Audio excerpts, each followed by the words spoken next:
оё мулоқоти аввалини моро дар хотир доред? Он гаҳ касе набуд ва мо ба шумо кӯмак расонидем.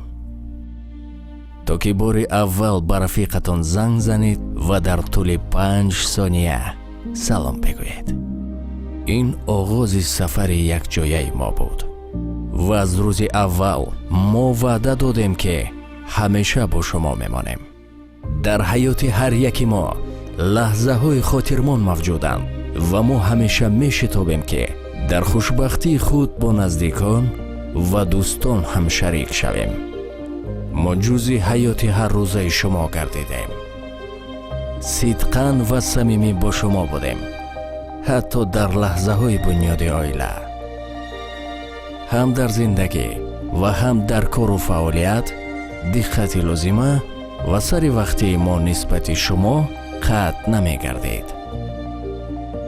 ба ҳар ҷое ки рафтед мо ҳамроҳи шумо будем. ҳатто дар ҷойҳои душворгузар мо намегузоштем ки худро танҳо ҳис кунед. мо эътимоди шуморо ҳамеша қадр мекардем ва мекунем. шабонарӯзӣ саъю кӯшиш менамоем ки ҳамеша дастгири шумо бошем. ба ҳар як қадами гузоштаи шумо мо ҷавобан якчанд қадам мегузоштем то ки боз ҳам наздиктар шавем. ҳама саъю кӯшиш, дастоварду муваффақиятҳои мо бо шарофати дастгирии шумост ва мо инро доимо қадр мекунем. мо 20 сол бо ҳам ҳастем ва аз ҳар вақта дида боз ҳам наздиктар шудем.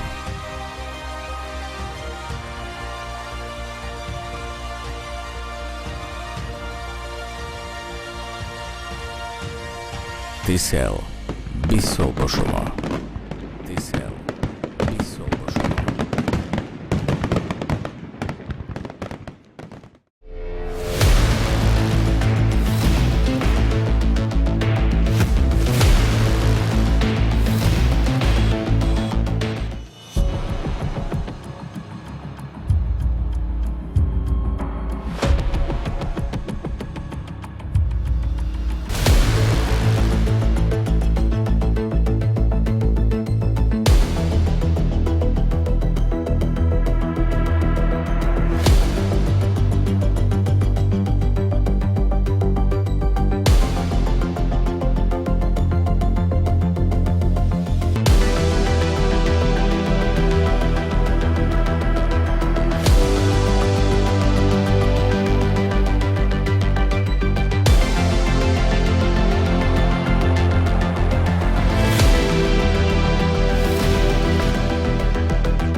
اینجا دوشنبه است، پایتخت تاجیکستان و چهره بسیار زیبا و شکوفای تاجیکستانی عزیز ما. چمپیونات آسیا آید به دوچرخه سواری در شاهراه دوام دارد و همکنون این پسران جوان هستند که پس از سبقت‌های دختران جوان آسیا در اینجا به رقابت خواهند پرداخت و باید قید نامه که در سبقت مردان تعداد اشتراکی‌ها باز هم بیشتر و امیدواریم که سبقت‌ها هم جذابتر و دیدنی‌تر خواهند بود. از جمله همچنان که ببینید اشتراکچیان از تاجیکستان نیز در این سبقت بیشتر هستند. اگر در سبقت دختران جوان 2 نفر بودن، هم اکنون در این سبقت 4 نفر ورزشکاران تاجیک نیز حضور دارند که تقریبا 27 نفر ورزشکار، 22 نفر ورزشکار معذرت میخوام در این سبقت ها اشتراک میکنند، از جمله همین ورزشکاران کشوری ما از تاجیکستان که حالا برایتان یک یک آنها را معرفی خواهیم کرد. در مجموع 22 ورزشکار از 8 کشور جهان، از کشور جمهوری اسلامی ایران، عراق، قزاقستان، مغولستان، پاکستان، تایلند، تاجیکستان و ازبکستان اشتراک میکنند. در هیئت‌های تقریبا میشود گفت پر، فقط از ایران 1 نفر و از عراق هم 1 نفر. دیگر دسته ها، پاکستان هم همچنین دیگر دسته ها 3-4 نفری حتما دارند که معنی آن را دارد که از شیوه های خاصی برای سبقت ها استفاده میکنند و باز هم در صفحه پیش داوطلبان اساسی را گذاشتند. این مثل سبقت های انفرادی وقت دار نیست که در اونجا بهترین ها را در آخر، یعنی از همه آخر به سبقت اجازه ورود یا حرکت دهند. اینجا فرقی ندارد چون مسافه بسیار طولانی است. مسافه‌ای که مردان یا پسران جوان باید طی نمایند 111 کیلومتر را تشکیل می‌دهد که این بدان معناست سبقت از ماورای شهر دوشنبه بیرون خواهد بود. ولی در هر صورت این ورزشکاران نیز شهر دوشنبه را سیر خواهند کرد و نوروز دوشنبه را خواهند دید. بوی گل‌های شهر دوشنبه که واقعا هم به شهر گل‌ها تبدیل شده است سالهای اخیر لاله‌زار است. کوه‌هایش، میدان‌هایش لاله‌زارش، آب‌هایش همچو قلب مردمانش بی‌غبار است. و در میانه این دو سبقت که یکی از مسئولان چمپیونات آسیا برای ما صحبت میکرد از دستگیری مردمان امروز در کناره‌های راه بسیار ستایش کرد و تشکر هم گفت به مخلصان و مردم تاجیکستان که امروز در شهر دوشنبه قرار دارند و این ورزشکاران را دستگیری میکنند. خب سبقت دقیقاً چند لحظه دیگر آغاز می شود. بیاید یک یک برایتان ورزشکاران اشتراکچی را معرفی کنیم. خب تحت رقم 1 در اینجا ورزشکار کشور ایران در زیر امندی محمد به خود اختصاص داده است. تحت رقم 1 به میدان می براید که علاقه صاحب مدال نقره همین چمپیونات در سبقت‌های انفرادی وقت دار میان جوان پسران به دست آورده بود. و سپس عبدالله سلیمان وهبی عراقی، این 2 نفر تنها هستند. تحت رقم 2 هنرنمایی میکند. و سپس میرسیم به ورزشکاران قزاقستان که رنگ پوشینه‌شان به رنگ پرچمشان بسیار نزدیک است. خب کم کم داوران برای آمادگی ورزشکاران تشویق میکنند. بیاید ورزشکاران کشور قزاقستان را دیرتر معرفی میکنیم تا آغاز سبقت را از دست ندهیم. همگی اگر خطا نکنم 2 یا 3 ثانیه دیگر تا آغاز سبقت باقی مانده است و دستگیری های هیئت هایی که در کنار ایستادند و همراهی تیم هایشان را باید در طول این جاده کنند، چون هیئت تکنیکی و هیئت مربی ها و کمک دستگیری ها در کنار این گروه از دوچرخه سواران حتما در کنار جاده ها در حرکت خواهند بود. و ورزشکاران تاجیک را می‌بینیم که کم کم با صفی پیش یکی از آنها را نیز راه دادند که اگر خطا نکنم منوچهر است که چند روز پیش در سبقت‌های انفرادی وقت دار نیز به رقابت پرداخته در زینه 7م قرار گرفت. همه چیز آماده است. 1 یا 2 دقیقه دیگر سبقت آغاز می‌گردد. باز هم یک بار دیگر تکرار شد. میگیم در این سبقت ورزشکاران کشوری ایران، عراق، قزاقستان، مغولستان، پاکستان، تایلند، تاجیکستان و ازبکستان سبقت میکنند یا پایگاه را به انجام میرسانند و این هم دستوری آمادگی و در دوام مسابقه ما برایتان یک ورزشکاران رو معرفی میکنیم، چون نخواستیم این فرصت رو از دست بدهید. فرصت آغاز سبقت ها را جوانان تاجیکی ما امروز از خود چی هنر و مهارت نشان میدهند. بازم مطمئن باشید سبقت های تکتیکی اینجا دیده خواهد شد. ورزشکاران کشور تایلند هم آمدند که هنر و مهارت خود را در سبقت های تیمی یک بار دیگر نشان بدهند که ورزشکاران پارا لیمپی آنها الکی در سبقت های دوگانه صاحب مدال های طلا و نقره شدند از کشور تایلند.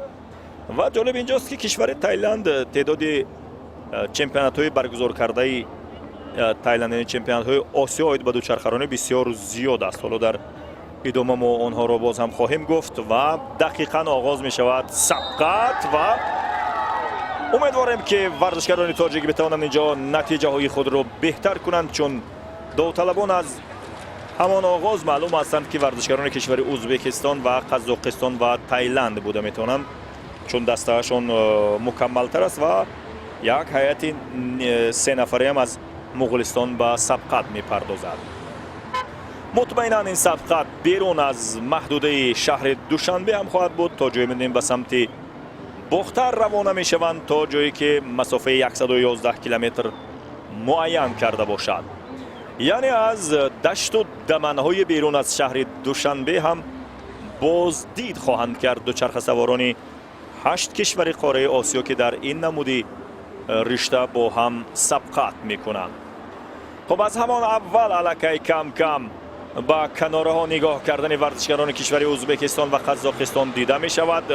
کاروان دوچرخه سواران هنوز هیچ پیشگامی ندارد. کیلومترهای اول هست، هیچ کس هم سراسیمه نیست. حالا در میانه ها احتمالاً بعد کم کم گروه یا ورزشگر پیش صف یا پیشگامی را در اختیار خواهد گرفت. در هر صورت برای ورزشگرانی که از پشت سری این 4 ورزشگر از ازبکستان و قزاقستان و همچنین ورزشگران کشور مغولستان هستند، اگر خطا نکنم این 3 نفر در حرکت می باشند و مسافه 1.3 کیلومتر اول را با تنتنه به قول طی نمودند.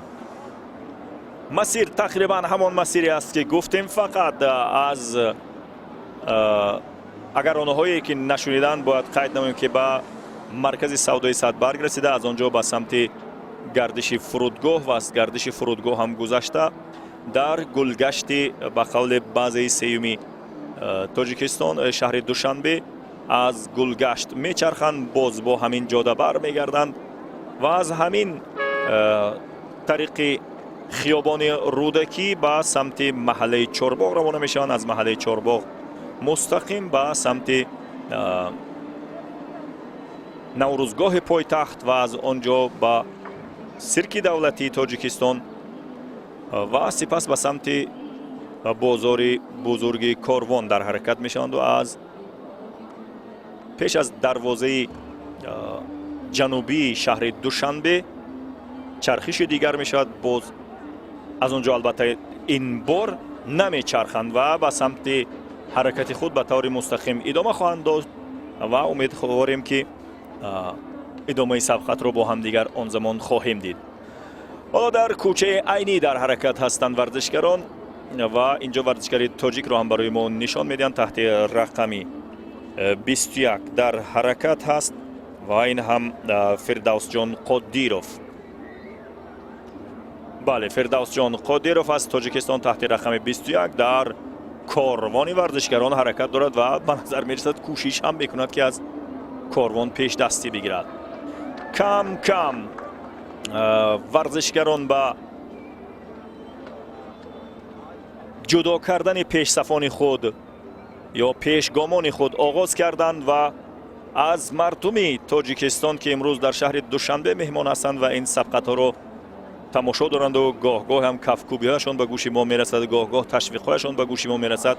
سپاس میگویم، زیرا این هم بیانگر فرهنگ ملی ما است که چگونه بتوانیم یک مسابقه سطح بین المللی رو میزبانی کنیم و مردم و ساکنان و مهمانان شهر دوشنبه از سایر نقاط تاجیکستان نیز چگونه این چمپیونات رو دستگیری کنند. و سپاس از همین مردمی هم که برای تماشای این مسابقه برآمدند و شاید گاه گاه هم برای ورزشکاران تاجیکی ما دستگیری و تشویق های را هم پیشکش کنند.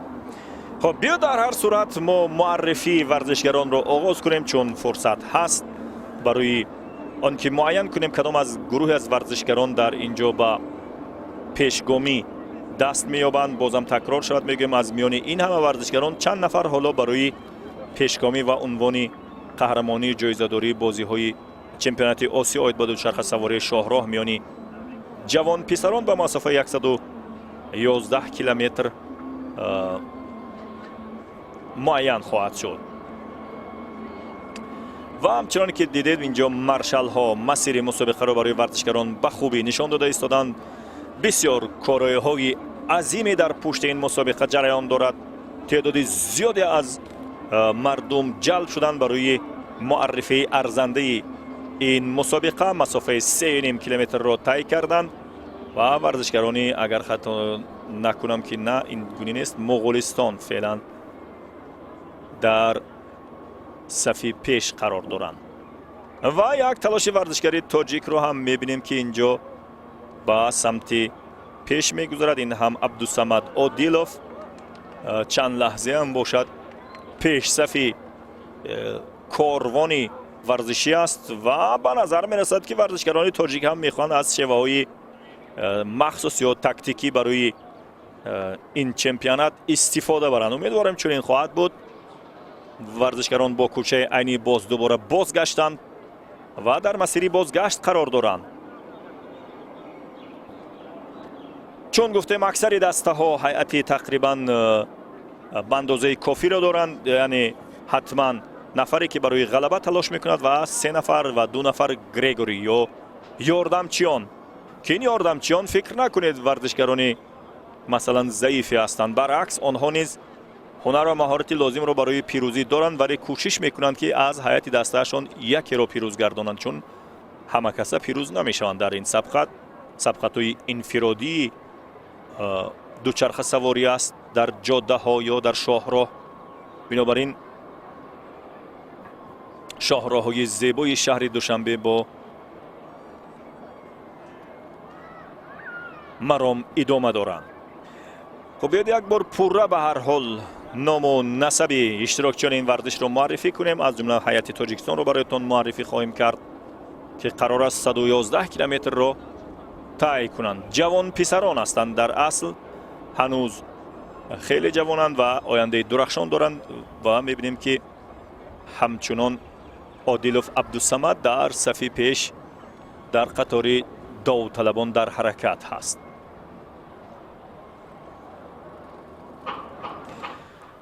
خب درباره در زیرمندی محمد ایرانی گفتیم که الکی صاحب مدال نقره همین چمپیونات شده است. عبدالله سلیمان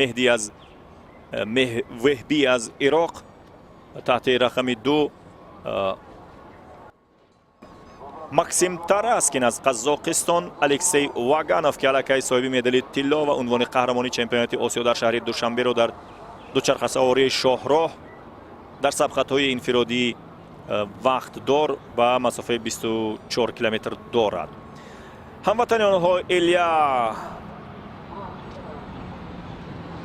کرابوتوف هست و باز یک هموطن دیگری آنها ایگور ژیتنیکوفسکی است که این ورزشکار در چمپیونات جهان آید به دوچرخه سواری شاهراه میان جوانان اشتراک کرده است. این از جمله همون ورزشکارانی است که در چمپیونات جهان تجربه اشتراک کردن را دارد. خب تودا یا کاروانی دوچرخه سواران الک از مسافه 57 کیلومتر عبور کردند و به سمت محله چارباغ در حرکت هستند.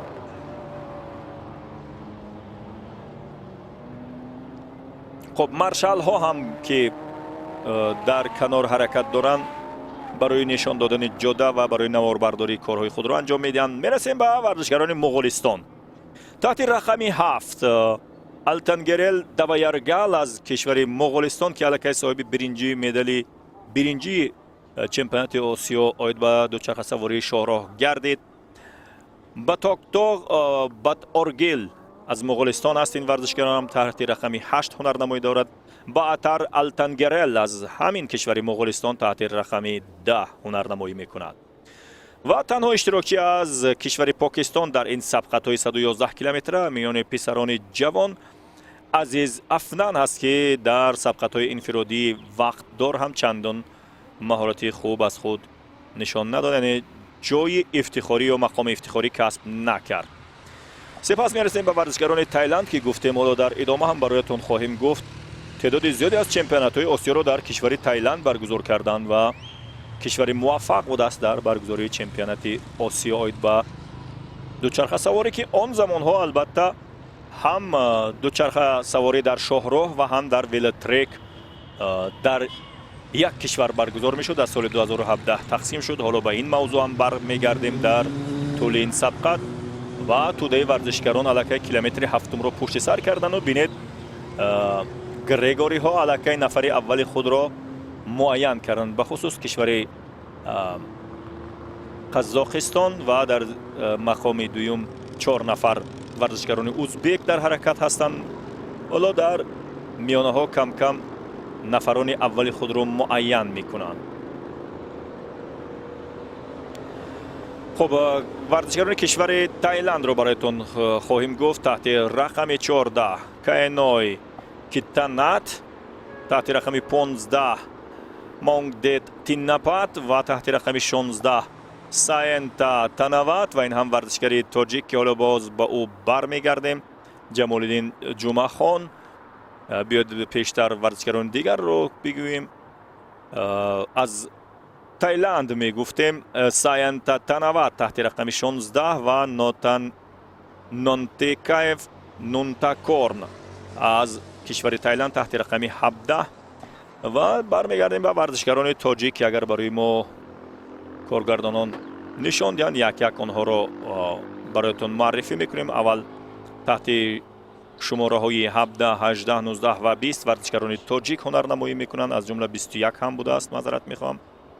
18 19 20 و 21 عادلوف عبدالصمد تحت رقم 18 رستموف نجیب الله تحت رقم 19 جمالالدین جمعه خان تحت رقم 20 و قادیروف فردوس جان تحت رقم 21 تاجیکستان را در این سبقت ها نمایندگی میکنند.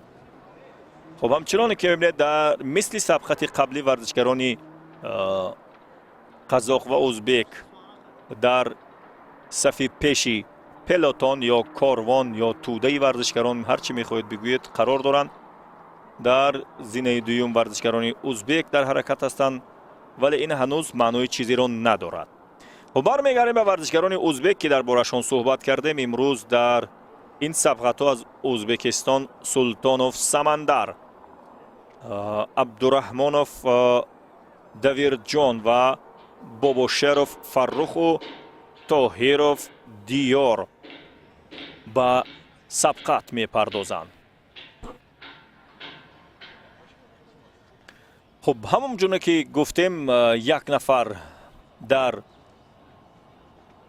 برش یا از بین بردن مقاومت هوا یا باد یا شمال هرچی میگوید هست و دیگران تورنوار از پشت سر این ورزشکاران در حرکت خواهند بود، زیرا اینجا اصلا جاده از منطقه میدان دوستی تا محله چارباغ به قول می شود گفت که به سمت بلندی در حرکت می شوی، یعنی شبی بلند است، سرازیر نیست، به سمت بلندی است. ورزشکاران تلاش دارند و این هم ورزشکار تاجیک جمالالدین جمعه خان است که تلاش دارد سرعتش را بیافزاید.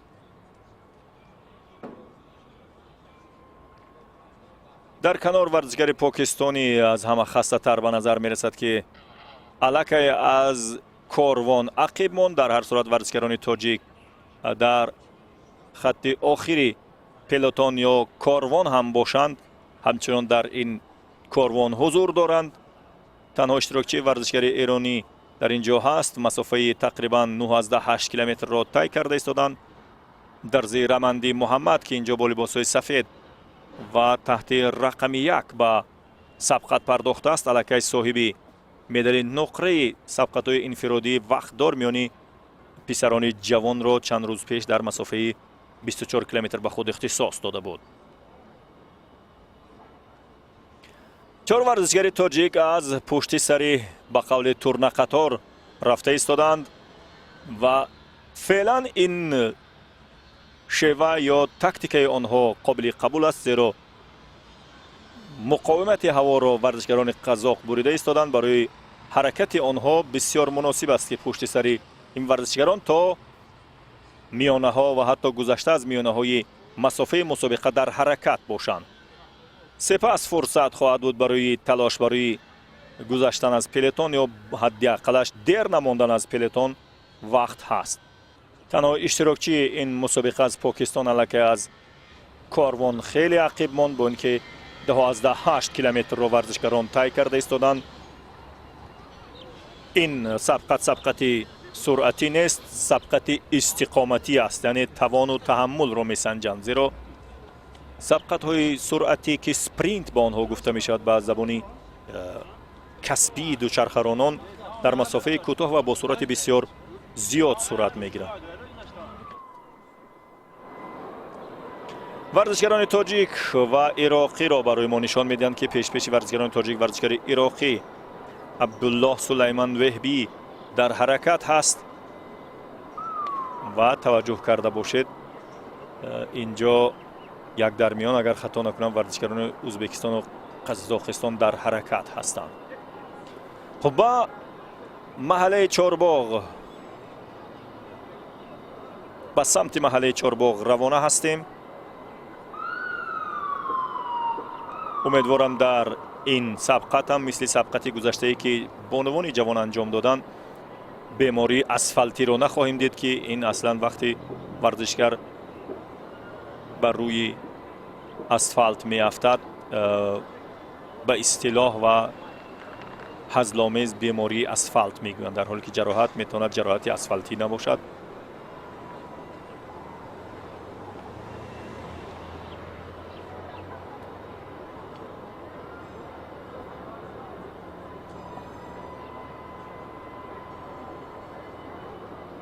همچنانی که میبینیم از کاروانی دوچرخه سواران 2 نفر به قول کنده کردن و مسافه را بیشتر کرده ایستادند. درباره تایلند گفته بودیم که بعضی اطلاعات رو برای شما ارائه خواهیم کرد که این کشور الکی چندین بار میزبان چمپیونات های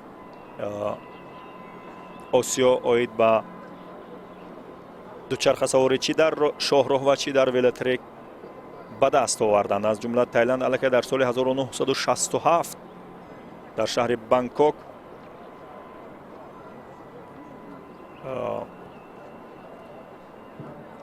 اولین بار میزبان چمپیونات آسیا گردیده بود و سپس کشور تایلند همچنین در سالهای بعدی یعنی سال 1981 باز هم بانکوک میزبانی 10مین چمپیونات آسیا آید به دوچرخه سواری شاهراه و ولوترک شده بود. تقریبا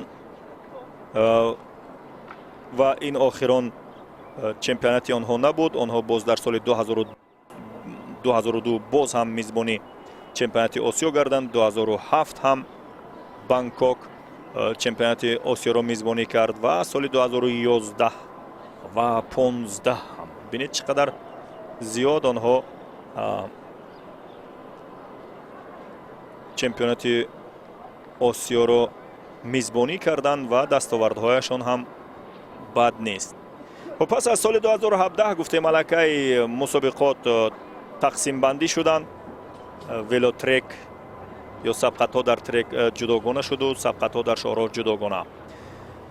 خب ورزشکاران 13.5 کیلومتر را طی کرده ایستادند. باقی استاد عینی بزرگوار را سپری میکنند و الکی پیش صفان معین گردیدند.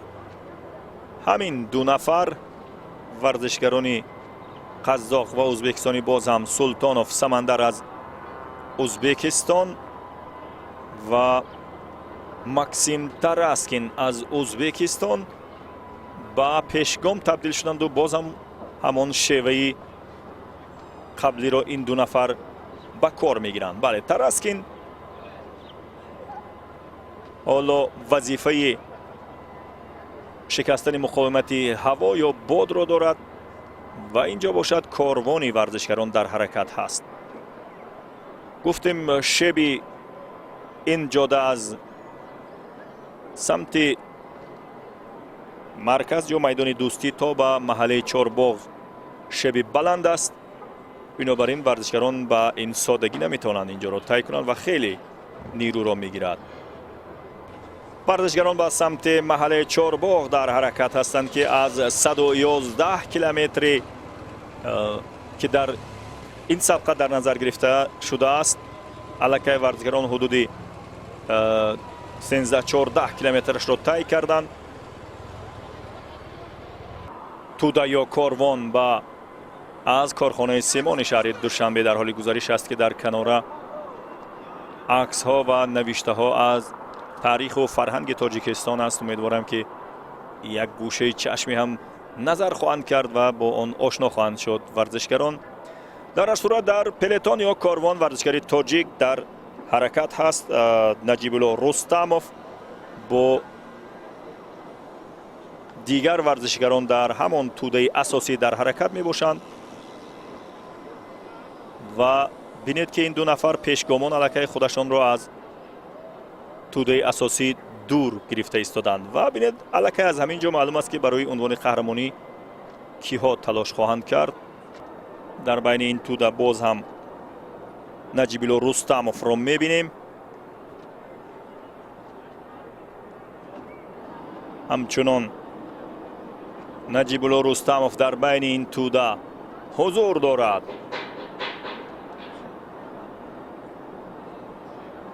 واقعا هم جا دارد از مردم شریف تاجیکستان، از ساکنان بزرگوار شهر دوشنبه تقدیر و سپاس گوییم که در یک چنین روزها با دستگیری دولت و حکومت برای معرفی این کشور در عرصه بین المللی برگزار میکنند. زیرا عموما همین مسابقه‌های دوچرخه سواری همچنانی که قید کردیم اولین بار تور د فرانس معتبرترینش برای رکلام کشور ترکیه و برای رکلام یک مجله بود که پس از نمایش پس از برگزاری آن مسابقه ورزشگرانی معذرت میخوام خودی همون مجله مشتریانش 64,000 شد از 22,000. خب مسافه 16.6 کیلومتر را دو ورزشگر که الکی پیشگامان این سبقت قرار گرفتن، ماکسیم تراسکین از قزاقستان و ورزشگری ازبکستان سلطانوف سمندر اگر خطا نکنم خطی 16.6 کیلومتر را عبور کردند و باقی پلتون یا کاروان اساسی ورزشگران نیز آمده رسیدند که در آخرین کاروان همچنین ورزشگری ما رستموف نجیب الله حضور دارد.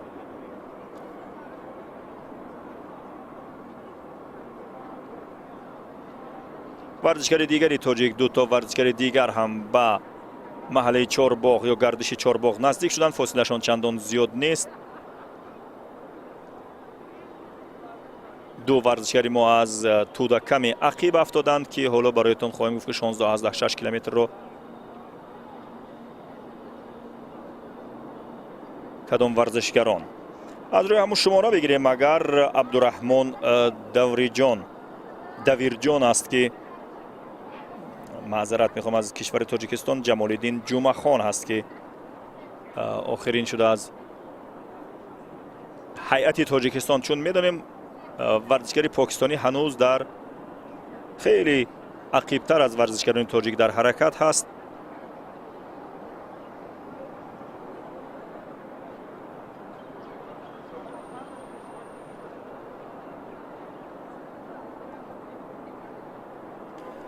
و بازم همان شیوه تقریبا این دو ورزشگر برای همدیگر هم گریگوری شده ایستادند. گاه گریگوری میشن گاه پیش صف، زیرا گریگوری با همون ورزشگرانی گفته می شود که امکانیت رو برای حرکت بهتری نامزدهایشان برای پیروزی به دست می آورد و اینجا این دو ورزشگر سلطانوف سمندر و ماکسیم تاراسکین دقیقاً برای همدیگر عمل گریگوری انجام می دهند. عمل گریگوری هم دستگیری کردن برای بهتر طی کردن مسافه می باشد.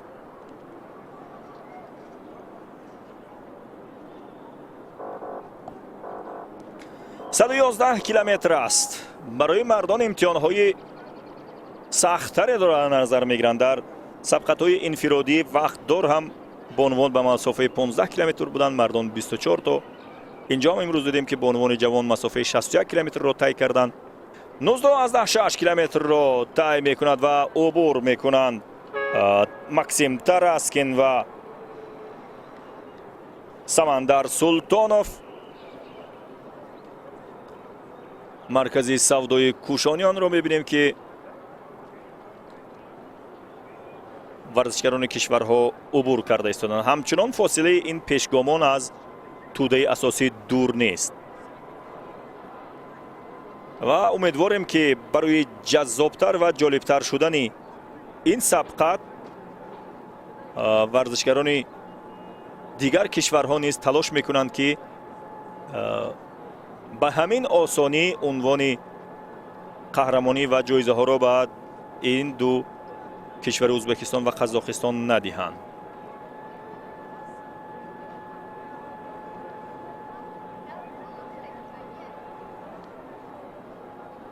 همچنان در این توده اساسی ورزشگری تاجیک رستموف نجیب‌الله هست، ولی همچنان که می‌بینید عادلوف از کاروان دور مانده است یا عقیب مانده است که کار خوبی نیست، چون در قدیم ها هر کسی از کاروان دور میموند یا غارتگران میزدند یا گرگ درنده ها حمله‌اش میکردند. چی بهتر است که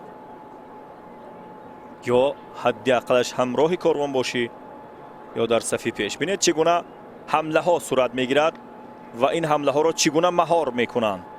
پیش راهی حمله ها را میگیرند و ببینید که ورزشگران تایلند هم میخواهند یک نفر از خود را به سمت پیشگامان و پیشصفان بفرستند. این شیوه بسیار خاص دوچرخه سواری است.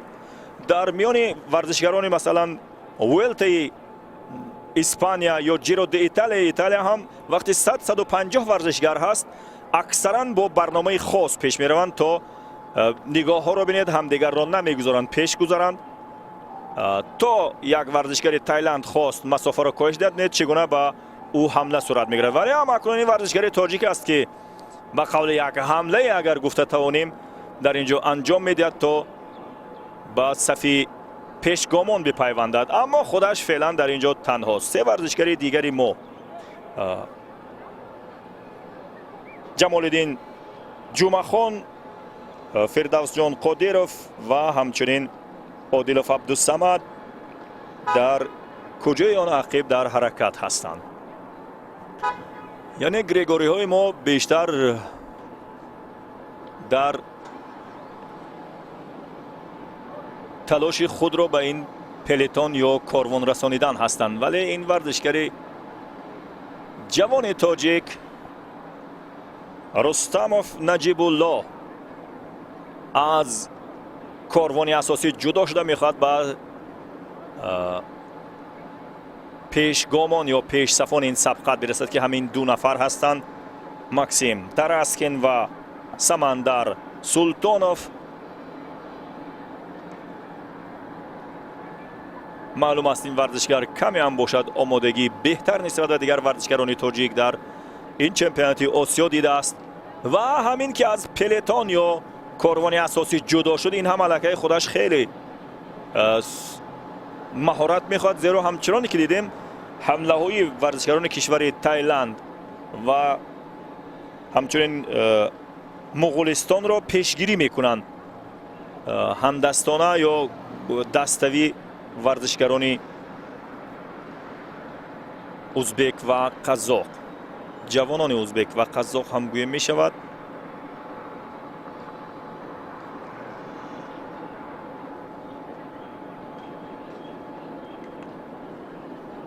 باز هم با مصلحت پیش می روند تا برای همدیگر کار را آسان‌تر کنند. آشامیدن و تنوع کردن بعضی چیزها هیچ مشکلی در این ورزش ندارد و چنانکه که اهمیت میدیم ورزشکاران قزاقستان بیشتر از این چیز کار میگیرند، هم در نوشیدن و هم در تناول کردن. خب ببینیم ورزشکاری تاجیک یک حرکت در صف پیش است و ورزشکاری دیگری ما جمال‌الدین جمعخان هم با پلتون یا کاروان اساسی رسیده آمد. 23 و 16 کیلومتر را پیشگامان این سبقت عبور میکنند و آنها از نزدیکی کارخانه نوشاکی های بسیار با لذت سیام عبور میکنند که واقعا یکی از شریکان دیگر یا آب رسمی این چمپیونات محسوب می شود. و بازم اشاره ورزشگر، اشاره مربی و همراهان هیئت دسته قزاقستان است که اشاره دارد که چی 5 دقیقه‌ای یا 5 ثانیه‌ای پیش صفی را به هم دیگر بدید، یعنی چون مسافت طولانی است. 23 و 16 کیلومتر را ورزشگران طی میکنند و میبینیم که با جوان تاجیکی ما نجیب الله رستم و فلکی چند تن از ورزشگران دیگر رسیده گرفتند، از جمله از کشور تایلند، از ازبکستان و قزاقستان. و ببینید چگونه مهار میکنند حرکت دیگر ورزشگران را جوانان قزاق و ازبک و نمیخواهند که تا به پیشگامانی که از همین دسته ها هستند برسند. این هم از شیوه های خاص و چندین بار از تلاشی رستموف نجیب الله را مهار میکنند. به هر حال پیشگامان با خیابان ناحیه سینا نزدیک هستند یا اسماعیل سامانی.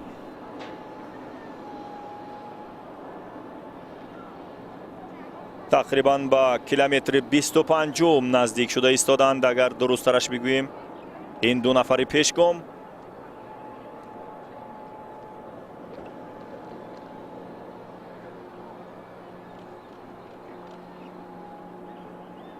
معمولا سرعت ورزشگران در سبقت‌های سپرینتی از 40 تا 50 کیلومتر در ساعت را تشکیل می‌دهد، ولی همچنانی که می‌بینیم در این سبقت‌ها سرعت‌ها به آن اندازه‌ای که می‌گوییم نیست. بخصوص در سبقت‌های قبلی که بانوان انجام دادن سرعت میانه‌شان حدود 40 و چند کیلومتر در ساعت بود. درست‌ترش گویم 40 و چند هم نبود، 37 و از 8 کیلومتر در ساعت بود در مسافه 61 کیلومتر. و مطمئن باشه در مسافه 111 کیلومتر هم سرعت میانه ورزشگران چون جوان پسران هستند کمی بیشتر خواهد بود، اما شاید از 40 نگذرد چون مسافت زیاد است و در مسافه طولانی نگه داشتن این همه سرعت کاری ساده نیست. 25 از 15 کیلومتر را ماکسیم تراسکین و سمندر سلطانوف از ازبکستان عبور کردند و به سمت نوروزگاه پایتخت عزیزمان در حرکت هستند. و در بین باز یک کاروانی نسبتاً پیش صفتر در صف پیش در حرکت هست. باز هم ورزشکاری خود تاجیکستان نجیب الله رستموف و در کاروانی اساسی یا توده اساسی یا بزرگترین توده دو ورزشکاری دیگری تاجیک هم آمده رسیدند که شایسته تحسین است، چون باز هم میگویم در حیات دسته هایی که در این چمپیونات اشتراک دارند اشتراکچیان چندین بار چمپیونات جهان هستند، در تورهای جهانی اشتراک کردند، در چمپیونات های آسیا جایزه دار هستند و تجربه بسیار غنی و بای دارند. تاجیکستان اولین بار است که در چمپیونات آسیا اشتراک میکند در دوچرخه‌رانی شاهراه و ولوترکش، ولی باز هم اگر تکرار شود یک بار دیگر میگویم که آنقدر رشته دوچرخه‌رانی یا دوچرخه سواری در تاجیکستان بیریشه نیست. و ضرب المثل هم داریم که تا ریشه درآب است امیدی ثمری هست. ریشه های پرقوتی داشتیم. 40 تا استاد ورزش اتحاد شوروی داشتیم ما در زمان پیش. قهرمان جهانزاده تاجیکستان داشتیم در زمان اتحاد شوروی. امیدوارم که این عنوان ها را باز زمان فرا خواهد رسید که برمیگردانیم.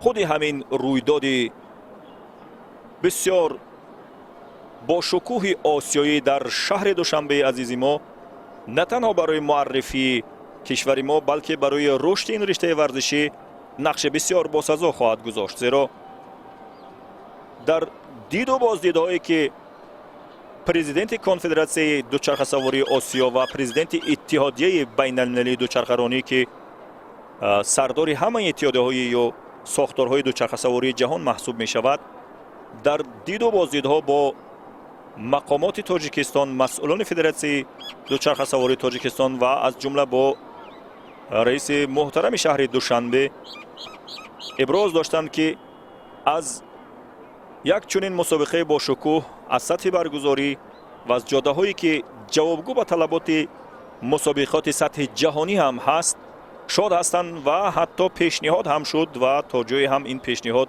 مورد استقبال هر دو جانب قرار گرفت که سبقت های کوهستانی یا کوهی را نیز در تاجیکستان در آینده نزدیک برگزار کنند و این هم پیشنهاد بسیار ارزنده است برای معرفی هر یک گوشه کشورمان.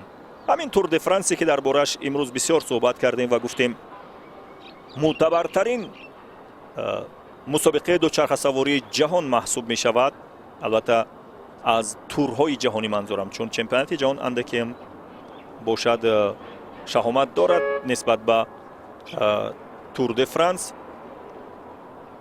در آنجا هم مسیرها را همین گونه ترتیب میدهند تا مکانهای دیدنی، توریستی، گردشگری این کشور را برای دیگران پیشکش کنند. و ببینید الکی ورزشگران پیشگام مسافه 27.5 کیلومتر را عبور کردند.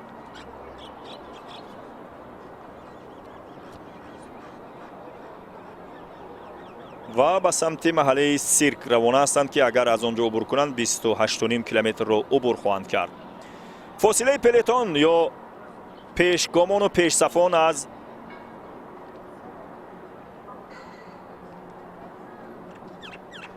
کاروان خیلی زیاد شد به نظرم. البته خیلی زیاد نیست، دیده میشن الکی در پس منظره این دو گروه و باز هم به قول مردم محلی مصلحت کن را میبینیم. ورزشگر تاجیک همچنان پشت سر این سه نفر دفاعگرانی، دو نفر دفاعگرانی ازبک و قزاق و همچنین یک ورزشگری دیگر از تایلند در حرکت هست. مسافه 28.8 کیلومتر را عبور کردند نزدیک سرک دولتی جمهوری تاجیکستان در شهر دوشنبه. 28.8 کیلومتر را پشت سر کردند و توجه کنید فاصله کاروان اساسی با کاروان اساسی نیست، یک کاروانچه دیگر هم پیش از کاروان اساسی تشکیل شده است که در رأس آن ورزشگری تاجیک خطا نکنم نجیب الله صمدوف قرار دارد. آنها نیز مسافه 28.8 کیلومتر را عبور میکنند. بله خود صمدوف هست در اینجا. رستموف معذرت میخوام، نجیب الله رستموف در حرکت هستند و مسافه 28 کیلومتر را آنها نیز گذشتند.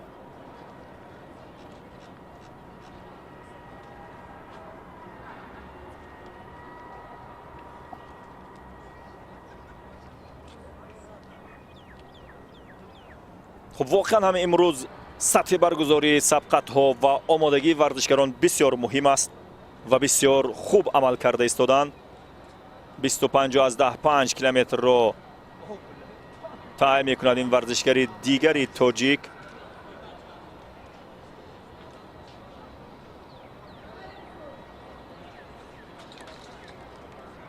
و آخر این سبقت همچنان که ببینیم در نزدیکی پرچمی باغ پرچمی ملی ما قرار دارد که باز هم یکی از دیگر افتخارات ما محسوب می شود. خب درباره تور د فرانس می گفتیم که تمام جایهای دیدنی، مکانهایی که می تواند جلب توجه توریست، جهانگردان، گردشگران بین المللی را جلب کند پیشکش جهانیان می کنند و امروز شهر زیبای ما دوشنبه را نیز همکنون در سراسر دنیا می توانند ببینند، زیرا پخش مستقیم این مسابقه از طریق تلویزیون ورزش از طریق ماهواره قابل دریافت است در سایر نقاط جهان و آنها می توانند بدون مشکل این مسابقات را به طور مستقیم تماشا کنند و همین هم باعث می گردد که دولت و ملت ما یک بار دیگر با این همه زیبایی هایش و توانایی هایش، با صلح و وحدتش و یگانگیش و نوروز بین المللیش در سطح بین المللی باز هم معرفی گردد. واقعا هم جالب است. نوروز بین المللی شد با تلاش دولت و حکومت و در کنار دیگر مراسم های نوروزی، مسابقه های نوروزی همان هم امسال بین المللی شدند و علاقه در همین ایام نوروز ما مسابقه های چمپیونات آسیا آید به کرش را برگزار کردیم. جام پایتخت و مسابقه بین المللی گشتین ملی را دایر کردیم در دایره همین یا در ایامی همین نوروزی بین المللی که مسابقه بین المللی محسوب میشد و همکنون این چمپیونات آسیا آید به دوچرخه سواری شاهراه در میان جوان دختران، جوان پسران و ورزشگرانی دارای امکانیتشان محدود، یکچین های مردان و یکچین های بانوان و یکی از مسافه های طولانی ترین را نیز در پیش خواهیم داشت. در مجموع در مسافه های 22 کیلومتر، 15 کیلومتر، 61 کیلومتر، 111 کیلومتر، 130 کیلومتر و 174 کیلومتر سبقت ها صورت میگیرند که بسیار گسترده هست این مسابقه ها. بازم یک بار دیگر تکرار شود میگوییم که مهنت شبانه روزی هیئت های تکنیکی و مسئولان برگزاری این مسابقه، شریکان رسمی مسابقه نیز برای نشان دادن این همه تلاش و کوشش ها بسا قابل تقدیر و تحسین می باشد. خب یک بار دیگر دوچرخه‌رانی ورزشگران پیشگام این سبقت را می بینیم که از همان کیلومترهای 12 بود پیشگامی را به نام خودشان ثبت کردند و برای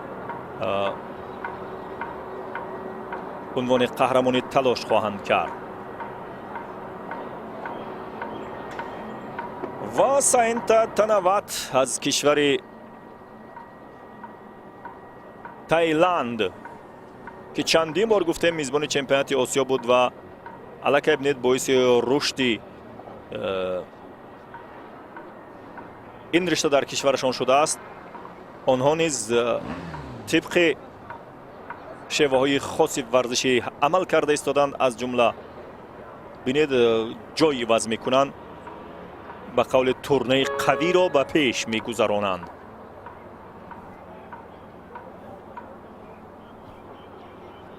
همین سبقت دوچرخه سواران را امشب و روز در فضای بهاری تاجیکستان نیز دیده می شود که تورنه های زیاد در هوا با همین سیستم یا شیوهی که این ورزشگران پیش می روند راه را پیشه می گیرند. تورنه قوی در صف پیش مقاومت هوا را بریده حرکت می کند و همینطور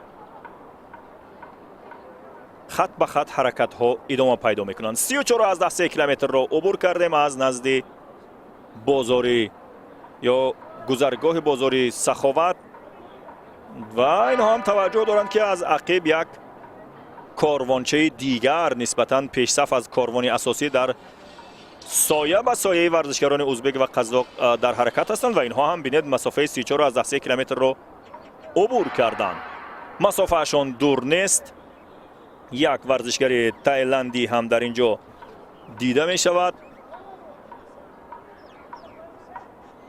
ساینتا تناوات می باشد یا فعلا ساینتا تناوات در صف پیش است و رستموف نجیبولا را برای ما نشان میدهند که باز با قول аз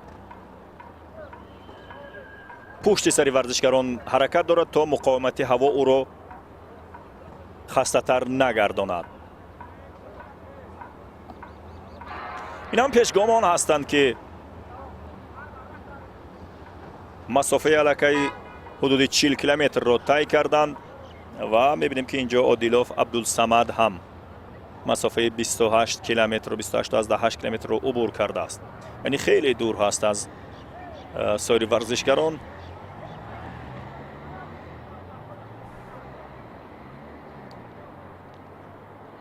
дар ҳар сурат ин варзишгарон қарор аст ки 111 километрро тай кунанд. онҳое ки тоза ба тамошои ин телевизион пардохтанд ё ба тамошои ин сабқатҳо пардохтанд. қайд менамем ки дар ин ҷо ҷавонони ё ҷавонписарон бо ҳамдигар дар масофаи 111 километр сабқат карда истоданд. дар байни ин ҳайат аввалин бор ҳайати 4 нафараи варзишгарони тоҷик ба нерӯсанҷӣ пардохтанд ки дар миёни онҳо ҳамин ҷавони мо Наҷибулло Рустамов феълан аз худ маҳорати хуб нишон дода истодааст. то ин лаҳза аз сабқатҳо ва масофаи 38 километрро пешгомони асосӣ Максим Тараскин аз Қазоқистон ва Самандар Султонов аз Узбекистон убур карданд. имрӯз мардуми зиёде ба тамошои ин сабқатҳо баромаданд ва аз варзишгарони худамон садои кафкубигиҳошон гоҳ-гоҳ мебояд, дастгирӣ мекунанд ки қобили ситоиш ҳаст. бозам як бори дигар такрор мекунем, бисёр хуб аст ки мо битавонем чеҳраи пойтахти худамонро бо мухлисии арзанда ва бо мухлисӣ бо фарҳангамон дар арсаи байналмилалӣ муаррифӣ кунем. ҳанӯз вақт зиёд аст, вале дар ҳар сурат варзишгарон талош доранд ки суръаташон коҳиш наёбад. бахусус ҳамин ду варзишгари Узбекистон ва Қазоқистон. ва Наҷибуллои мо ҳам аз корвончае ки ба бозори корвон наздик мешавад ақиб намонда истодааст. ишорае ҳам дорад. бинед дар ҳангоми сабқатҳо ҳеҷ мушкиле надорад ки хӯрдани нӯшидани барои варзишгар дода шавад. танҳо мушкил он хоҳад буд ки агар варзишгарро фишор биёваре ки ба суръаташ таъсир расонад. дар ғайри ин сурат ҳеҷ мушкиле надорад. ва инам варзишгари кишвари Таиланд Танават Саента ҳаст ки соя ба сояи 2 нафари пешгом дар ҳаракат ҳастанд. дар ҳар сурат 2 пелетон ё 2 корвон, яке корвончаи кӯчак пас аз пешгомон ва як корвони бузургтар каме ақибтар аз ин 4 варзишгар дар ҳаракат ҳастанд ва чанд тан аз варзишгароне ки хеле аз корвони асосӣ дур монданд. бахусус варзишгари кишвари Покистонро дигар дар ин наздикиҳо намебинем.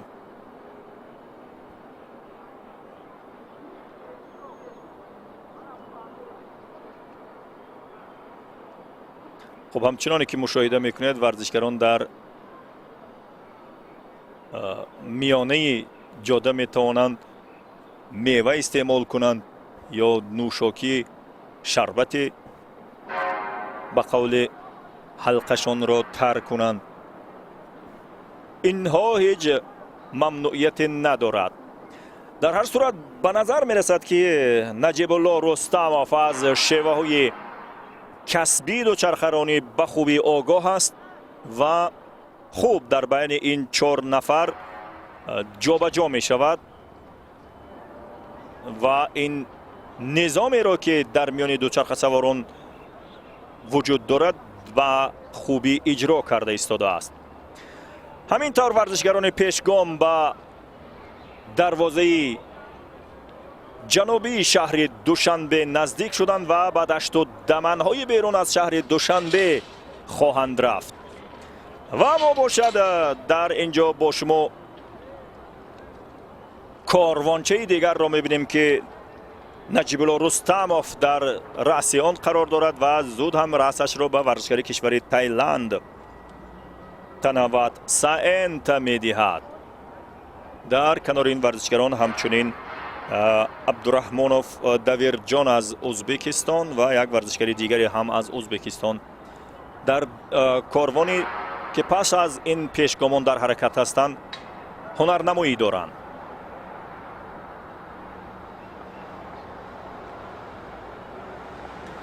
همین طوری که میبینیم احتمالاً معلقه به فضای روستاها و سرسبز و خوشمنظری تاجیکستان رسیدیم که اگر در آینده نزدیک بشود باز مسابقه یا چمپیونات آسیا با دوچرخه سواری در جاده‌های کوهی را هم برگزار کنیم، واقعا هم دیگر زیبایی های کم نظیر کوهستانی تاجیکستان را پیشکشی همگان خواهیم کرد. خب به دروازه غربی جنوبی شهر دوشنبه رسیده ایستادیم و آن طرفش علاکه به منطقه های روستایی ما ربط میگیرد. همچنان نجیب الله در دومین کاروانچه از کاروان عبور کرد، از کاروانی بازار منظورم مرکزی سودای کاروان و همچنان در صفی پیش هست. به نظر می رسد در انجام اگر ماکسیم تراسکین و سمندر سلطانوف فاصله رو زیاد نکنند، مطمئن باشد ورزشگری تایلندی برای جایزه ها سبقت بسیار خوبی را پیشکش خواهد کرد. بله، به منطقه‌های روستایی و دشت و دمن‌های زیبای تاجیکستان گذشتند ورزشگران کشورهای ازبکستان و قزاقستان و پلتون یا کاروان دوم هم پشت سر آنها حرکت دارد. ببینید فاصله زیاد نیست، میروند به سمت باختر و از کیلومتری معین کرده برمیگردند، چون مسافه 111 کیلومتر را باید طی کنند. یعنی اگر از حدود 50 کیلومتر دیگر 25 کیلومتری دیگر رفت و برگشت دارند که امیدواریم موج در آنجا از بین نرود و ورزشکاران را بتوانیم تا به آخر پیش بریم. کیلومتر 41 است. دقیقاً ورزشکاری تاجیک نجیب الله هم علاکه کیلومتر 41 را عبور کرد و پیشگامان را بینید چندان فاصله زیاد با این 4 نفر ندارند، فاصله کمتر هست. کمی هم باشد نجیب الله امید را در دل مخلصان تاجیک بیدار میکند، زیرا بازم میگم از پیشگامان چندان فاصله زیاد ندارند و خوب هم پیش رفته ایستاده است. رستموف نجیب الله تحت رقم 19.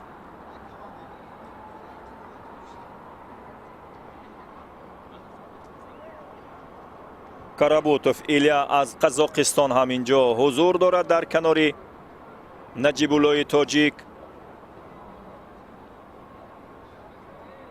و اینجا بینید راهنمایی ها برای راه گم نزدن. خب سبقت ادامه پیدا میکند و امیدواریم که در انجام این سبقت نیز یک چنین رقابت دیدنی و با نظام بین ورزشگران کسبی که هنوز جوانند، البته پسران جوان هستند، سبقت کرده ایستادند. 41 کیلومتر را پشت سر گذاشتند. چند لحظه پیش اگر مسافه‌ای که بانوان 61 کیلومتر طی کردند در داخل شهر دوشنبه بود در نظر بگیریم، یعنی در بیرون از شهر دوشنبه 25 کیلومتر رفت و برگشت دارند این ورزشگران جوانی ما. خب همچنان که می‌بینیم با کاروانی 4 نفره باز یک نفر دیگر افزوده شد، یک ورزشگری قزاق دیگر آمد و به این کاروان رسید و فعلا تمامی دوچرخه سواران شهر دوشنبه عزیزی به این زیبایی را ترک کردند و در دشت و دمنهای روستاهای تاجیکستان در دوچرخه سواری هستند.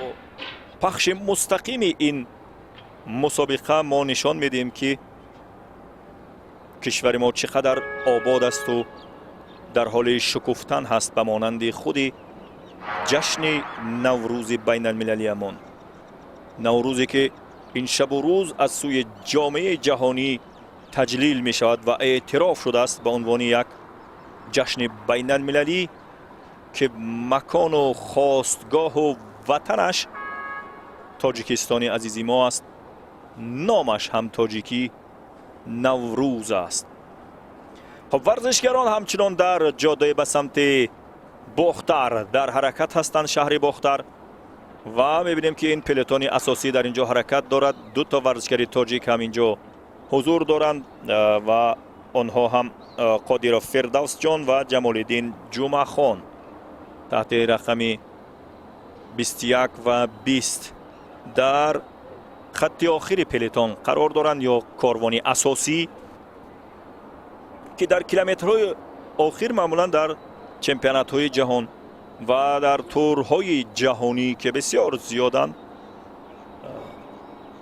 از همین پلتون هم حمله های صورت میگیرد، چون فاصله شان چندان زیاد نیست. از گردن فخرآباد نیز به فکر میکنم عبور میکنند و اینجا یک مقدار سبقت را شب این جاده برای دوچرخه سواران مشکل میکنند و شاید آنها را خسته تر میگردانند. و بیاد برمیگردیم به پیش صفان که از فضا و طبیعت زیبای تاجیکستان هم بهره برده ایستادند و خود هم پیش صف هستند. ماکسیم تراسکین و سمندر سلطانوف همچنان در حرکت می باشند و از پیشگامان یا پیش صفان این سبقت فعلا محسوب می شوند. دو ورزشگری دیگری تاجیک هم به کاروان اساسی رسیده گرفتند. مانده است یک ورزشگری دیگری ما که در کجا باشد؟ عادلوف عبدالصمد، امیدوارم او هم دور نیست. و چهره زیبای منطقه های تاجیکستان، کوههای سرسبزمان و مخلصانی که الکی با سایه کوه پناه بردند. هوا بسیار مناسب است برای دوچرخه سواری، ولی برای ورزشگران در این کیلومترهایی که الکی باید از حدود 50 کیلومتر عبور کرده باشند سبقت ها سنگین تر می شود، زیرا شب به سمت بلندی در دوچرخه رانی هستند و خستگی هاشان احساس می شود. این است تاجیکستان عزیزی ما که وطن دلجمعی و آزادی ماست، وطن خوشبختی و آبادی ماست. همین وطن آبادی ما است که امروز این مسابقه را برپا کرده ایستاده است. باز هم دوچرخه سوارانی ما در این منطقه‌ای که به سمت بلندی در حرکت هستند از کاروان اساسی کمی عقب ماندند، ولی امیدواریم که در سراشوی باز به کاروان خواهند رسید. طبیعت زیبا منظری تاجیکستان را برای ما نشان می‌دهند که نوروز در سراسر آن حکم فرماست. سمندر سلطانوف و ماکسیم تراسکین هستند، دو نفر در صف پیشی کاروان در حرکت و آن کاروان 5 نفره که ما چند دقیقه قبل دیده بودیم در پشت سر این ورزشگران باز هم دیده می شود، مگر اینکه اگر صف آن کاروانی ها نیز کاهش نیافته باشد، چون باید قید نماییم که در این سبقت که سبقت های شاهراهی محسوب می شود 4 تا ورزشگران در تلاش هستند و اکثرا در رشته‌های گوناگون هنر نمایی. بعضی ها در سپرینت هستند، بعضی ها در سبقت‌های وقتدار یا زماندار شرکت میکنند، بعضی ها دوچرخه سواران کوهستانی هستند یا کوهی هستند که در منطقه‌های کوهی به سبقت میپردازند. بنابر همین آنهایی که در سپرینتر هستند در چنین منطقه‌هایی که به بلندی باید برای کمی خسته میشن و شاید از کاروان هم دور مانند و واقعا هم این گونه به نظر می رسد که در پشت سر این دو ورزشگر ماکسیم تراسکین و سمندر سلطانوف دو ورزشگری دیگر از دور نمایان هستند. 3 تا در حرکتند. معلوم می شود 2 کسی دیگر از کاروانک خرده که از پشت سر این 2 نفر در حرکت هستند دیدن نمی شوند.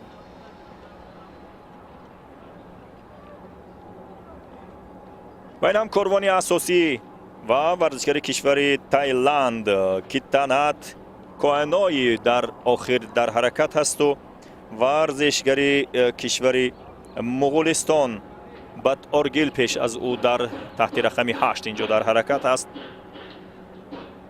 به هر حال پیشگامان از آنهایی که از پشت آنها تعقیب دارند چندان دور نیستند. بینید فاصله رو به حضور دیده می شود و این هم کاروانی اساسی ورزشگران.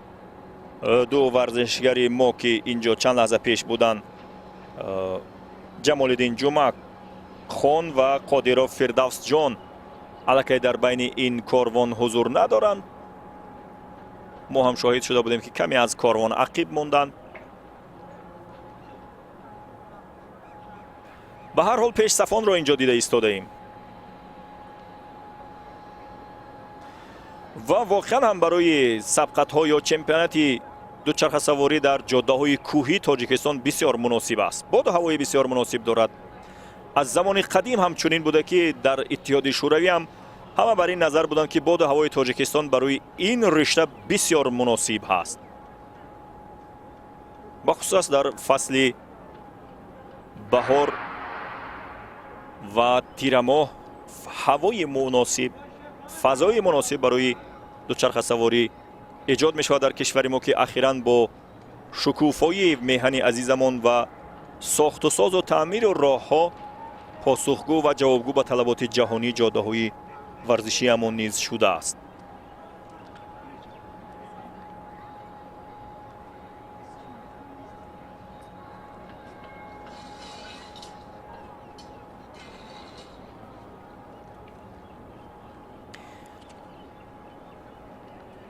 بسا رمزی است که در تاجیکستان این سبقت ها از میدان دوستی آغاز می شود، به میدان دوستی به انجام می رسد و پس از 2 سالی که کوید سراسر دنیا را با مشکل دچار کرده بود، این اولین چمپیونات آسیا است که به دوچرخه‌رانی صورت می گیرد و پیام سلامتی را هم به سراسر جهان بخصوص قاره آسیا می فرستد و دوستی را بین ورزشگران زیاد می گرداند. ما هنگام گزارش های خبری که از محله شاهنبری یا آسایشگاه شاهنبری شهر حصار بازدید کرده بودیم، مکان بسیار دلچسب و خاطرمان برای ورزشگران و اشتراکچیان، هیئت‌های حاضر در این چمپیونات تأثیر بسیار عمیق گذاشته است و با هر کسی صحبت می‌کردید از محیط و شرایطی که برای این چمپیونات ایجاد شده است بسیار سپاسگزار بودند و این معنی آن را دارد که ما در واقع میتوانیم تمام نموده مسابقه‌های بین‌المللی را در تاجیکستان برگزار نماییم، زیرا شرایط همکنون فراهم شده است. 3-4 سال اخیر در پی تلاش‌های و سیاست‌های خردمندانه رهبریت دولت، ورزشگاه‌های کوچک و بزرگ و حتی قصرهای با حشمت ورزشی که همون قصر تنیس و مجمع ورزشی آبی یکی از آنهاست، از جمله آنها ساخته و استفاده داشت شد که امکان برگزاری مسابقه‌های سطح جهانی را خواهد داشت.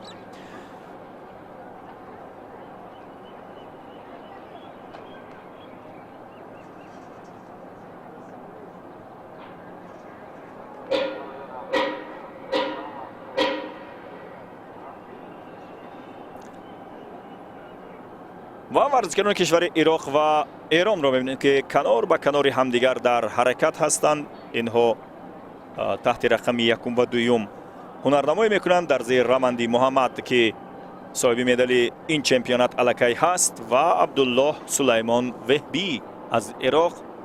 از عراق ما تعداد زیادی در این مسابقه اشتراک ندارند، فقط اگر خطا نکنم 5 نفر از عراق، 7 نفر، 5 مرد و 2 خانم اشتراک کردند، 2 بانو اشتراک کردند و سرمربیشون ایرانی است و اینجا هم بینید در کناری ورزشگر ایرانی در حرکت بود. دوچرخه سواری با سمت بلندی در جاده‌هایی که سراشیبیش بلندی است برای ورزشگرانی که در رشته اسپرینت هنرنمایی میکنند کمی مشکل ایجاد میکند، ولی مشکلی ها وجود دارند تا آنها پشت سر گردند. اگر این سبقت ها بدون مشکل میشد که همه می توانست عنوان قهرمانی به خود اختصاص دهد، اما تنها یک نفر، همان نفری که نیرو و استقامتش بیشتر هست به عنوان قهرمانی، استواری بیشتر دارد به عنوان قهرمانی دست می‌یابد. تقریبا 51 کیلومتر را ورزشگران طی کردن. همچنان که می‌بینیم این ورزشگرانی که از پشت سر کاروان اساسی در حرکت هستند.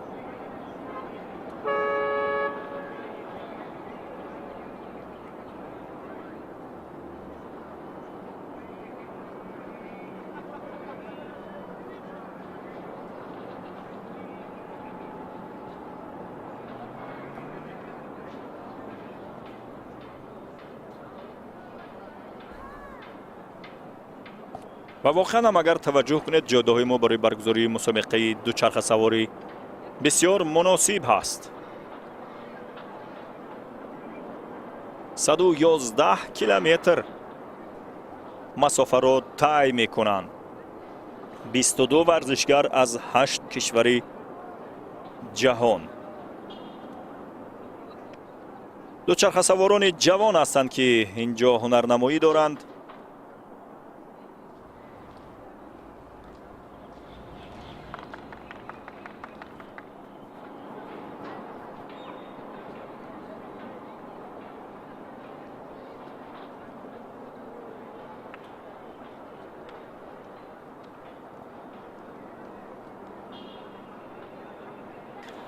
و با کوه‌های سرسبزی ما بنگرید که واقعا کوه‌های سربلندت لاله‌زار، آب‌هایت همچو قلبت بی‌غبار، مردمانت صاف دل و خاکسار، 4 فصلت می نماید چون بهار.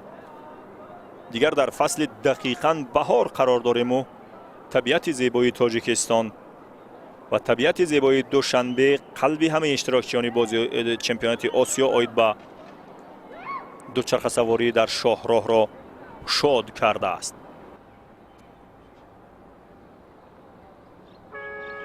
و همچنان می‌بینیم که دو ورزشگری پیشصف از قزاقستان و ازبکستان در حرکت هستند. ورزشگران این دو کشور بارها تاکید کردیم که در این چمپیونات بسیار حضوری گسترده دارند و مقام‌های افتخاری را تاکنون کسب کردند، چون ما الکی یک روز یا 2 روزی سبقت‌ها را داشتیم که در آنجا ورزشگرانی هم بانوانشان هم مردان قزاق صاحب نشانهای چمپیونات آسیا گردیدند. و ورزشگری تاجیک را می‌بینیم که اینجا با تنتنه یا با موفقیت در حرکت هست از بین ورزشگران تاجیک.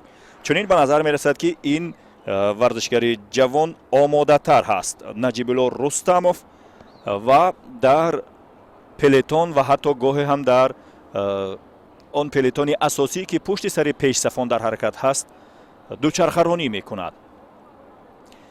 همین ورزشگر که دربارش صحبت می‌کردیم، رستموف نجیب الله، و می‌بینیم که او اینجا هم پشت سر دو ورزشگری که داوطلب اساسی پیروزی در این مسابقات هستند در حرکت است.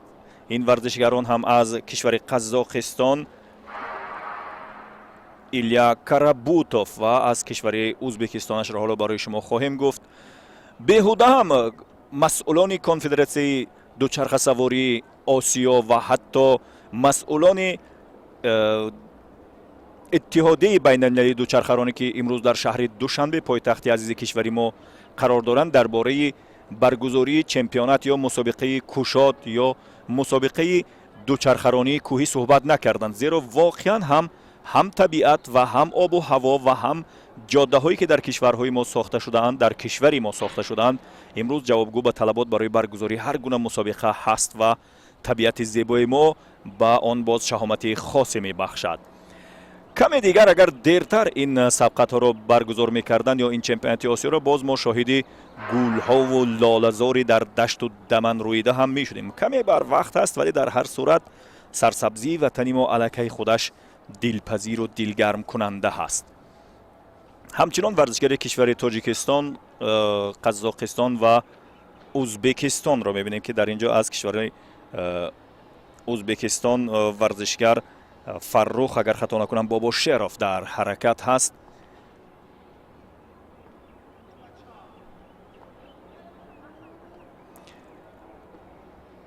دقیق‌تر گویم اگر رستمов نجیب‌الله در قطاری ورزشگران پیش صف می باشد. همکنون به کشتزارهای بسیار حاصلخیز تاجیکستان هم نزدیک شدیم و ورزشگر تاجیک را هم برای ما کارگردانمان نشان می‌دهد، زیرا این ورزشگر به فرق از هر دیگر ورزشگرانی که در چند روز گذشته ما علاقه تعداد زیادی از ورزشگران تاجیک را داشتیم که به هنرنمایی پرداخته بودند، ولی نتیجه و عموما تلاش و استواریشان مثل همین نجیب‌الله رستمов نبود. واقعا هم جاده‌های کوهی برای ورزشگران کمی هم باشد مشکلی ایجاد میکند، زیرا آنها را خسته‌تر می‌نماید و کی گفت که باید در مسابقه‌ای که 111 کیلومتر طول دارد تو باید خسته نباشی. همین است که غالب را معین میکند. هر کی استوارتر هست و هر کی خستگی ناپذیرتر هست پیروز میگردد. دوچرخه‌رانی ورزشگری ازبک سمندر سلطانوف و از کشور قزاقستان ماکسیم تراسکین را میبینیم که در پیش صفند یا دو پیش صفان این سبقت. چند تن دیگر از جمله این ورزشگری ازبکستان و ورزشگری تاجیک هم پشت سر آنها در حرکت هستند. این هم منطقه فخرآباد نزدیک شده ایم و بلندایی که میبینید در منطقه بلندی قرار دارند.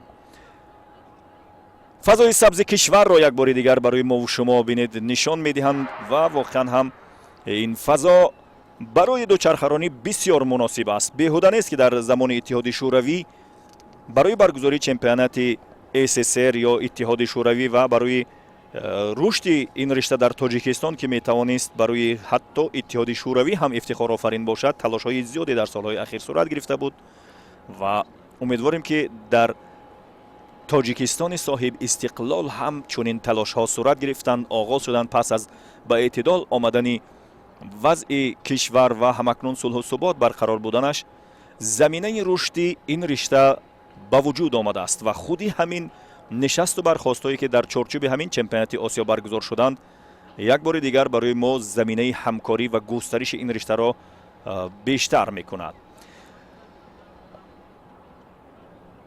آب رسمی چمپیونات آسیا هم آب سیام است و نوش جان ورزشگری تاجیک نجیب‌الله رستمov باشد که او هم تل و تپه ها را با سرعت در حال طی کردن هست و اشاره هم میکند که آبش احتمالاً به پایان رسیده ایستاده است. امروز آب و هوا برای سبقت باز هم مناسب تر هست و هیئتی همراه و کمک کننده همیشه پشت سری هر ورزشگری کشورها در حرکت هستند. در مجموع این سبقت های انفرادی اند که اینجا ما مشاهده میکنیم و سلطانوف، سمندر و ماکسیم تراسکین همچنان در حرکت هستند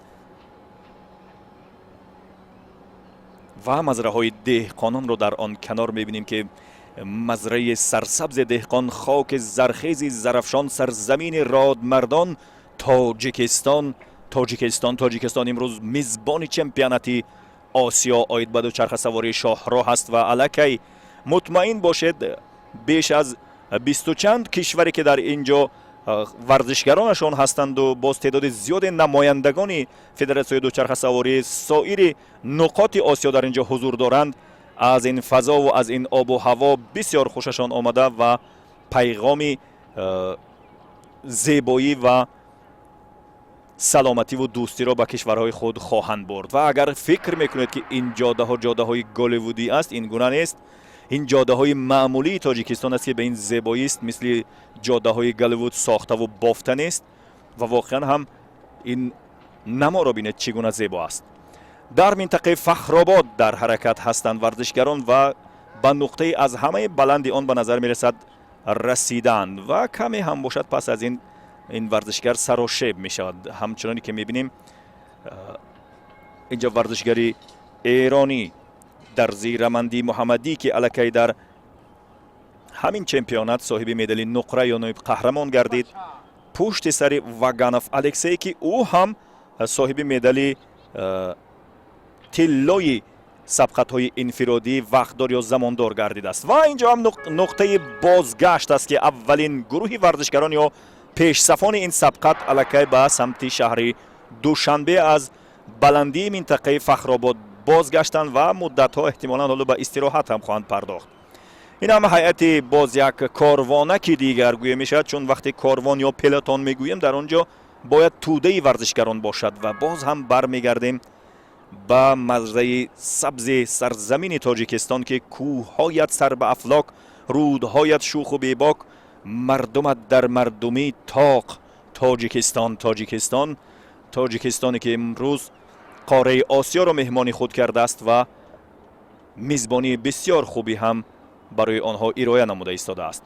варзишгарони се кишвари қазоқистон, эрон ва ӯзбекистонро инҷо мебинем ки пушти сари ҳам дар ҳаракат ҳастанд. алексей ваганов ва ин ҳам муҳаммад рамандӣ дарзи ду нафаре ки соҳиби ҷоиза гардиданд дар чемпионати осиё. аллакай яке унвони қаҳрамониро ба даст оварда варзишгаре ки таҳти рақами 5 онҷо дар ҳаракат буд. 4 маъзарат мехоҳам, ваганов алексей ва дарзи рамандӣ муҳаммад.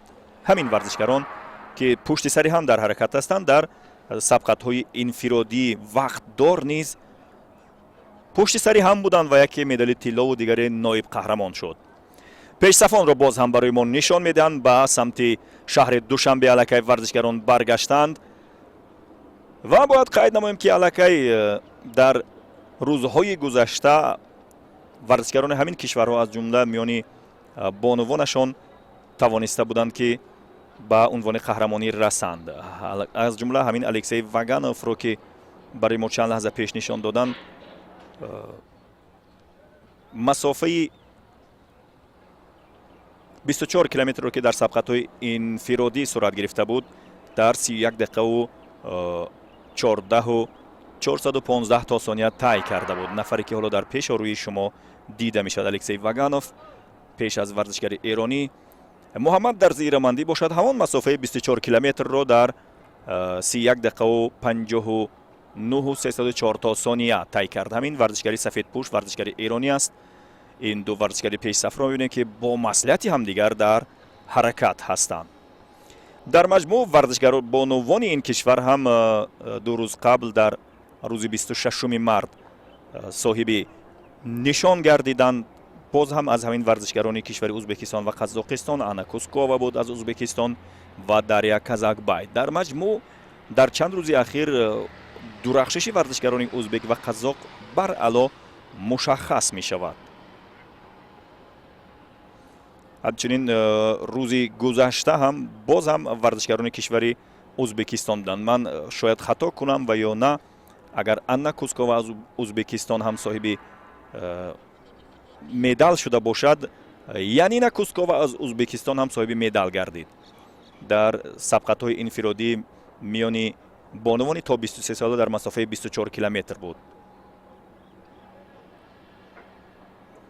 хуб гурӯҳи дигар аз варзишгарон аз гардиши минтақаи фахробод ӯзу убур карданд ки ҳам фахраш барои мо боиси ифтихор аст, ҳам ободиаш барои мо боиси ободии кишварамон. ва як пелетонча ё як корвончаи кӯчак аз варзишгарон ки дар ҳайати онҳо ин дуюмин гурӯҳи варзишгарон ҳаст ки дар самти душанбе ҳамакнун ба ҳаракат даромаданд.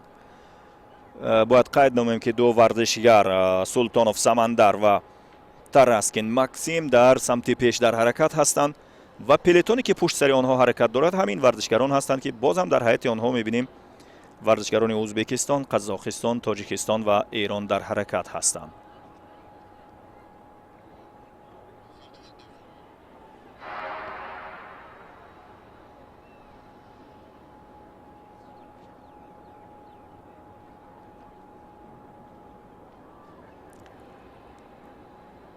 ҳанӯз ҳам баъзе аз ҷойҳо воқеан ҳам барои варзишгарон барои дучархаронияшон душвор аст, зеро рондани дучарха ба самти майдонҳое ки шебашон ба баландӣ аст душвор ва ин ҷоҳо ҳаст ки чанд лаҳзае ҳам бошад варзишгарон истироҳат мекунанд. خب یک چیز رو اینجا باید قید نمایم که بعضی‌ها شاید شکوه از آن میکنند که ورزشکاران ما به دستاوردهای آنچنانی و اینچنانی در چمپیونات آسیا دست نیافتند. ذکر می‌نمایم که این اولین بار است که عموما ورزشکاران ما در این سبقت‌ها اشتراک میکنند. دوما اینکه از نظر تجهیزاتی بعضی از کشورها بسیار تجهیزاتشان پیشرفته است، به خصوص اگر همین دوچرخه ها رو اگر در نظر بگیریم. مثلا اگر دوچرخه های ورزشکاری تاجیک از 3 تا 4 هزار دلار ارزش داشته باشد، ارزش دوچرخه هایی که بعضی از ورزشکاران کشورهای دیگر به اینجا آوردن تا به حد 300 هزار دلار هم میرسد. این شوخی نیست، این جدی است.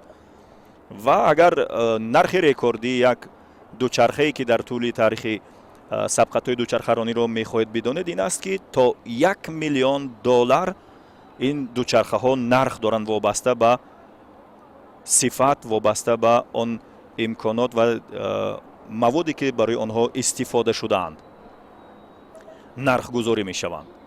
چون اولین ولسیپدی که در دنیا آفریده شد از چوب بدنه آن را ساخته بودند، حتی چرخ‌هایش هم از چوب بود، ولی امروز از موادهای مخصوصی دیگر ساخته میشوند که وزن همین ولسیپد شاید 7-8 کیلوگرم باشد. بخصوص از آن ورزشکاران کشور قزاقستان که آنها در مسابقه‌های بسیار با نفوذ اشتراک میکنند که تور د فرانس جایی است که استنا پرو دسته دارد، ولتا اسپانیا جایی است که تور د ورزشکاران قزاقستان در آنجا دسته استنا پرو اشتراک میکند و از آن جلو در کریتریوم ها، کریتریوم دوفینه و جیرو دی ایتالیا، تورهای گوناگون کشورهای عربی، دسته های اصلا یک دسته قزاقستان در آنجا اشتراک میکند. به همین خاطر هم تعدادی نشانهایی هم که تا اینجا تا امروز از رقابت ها به دست آوردن کم نیست.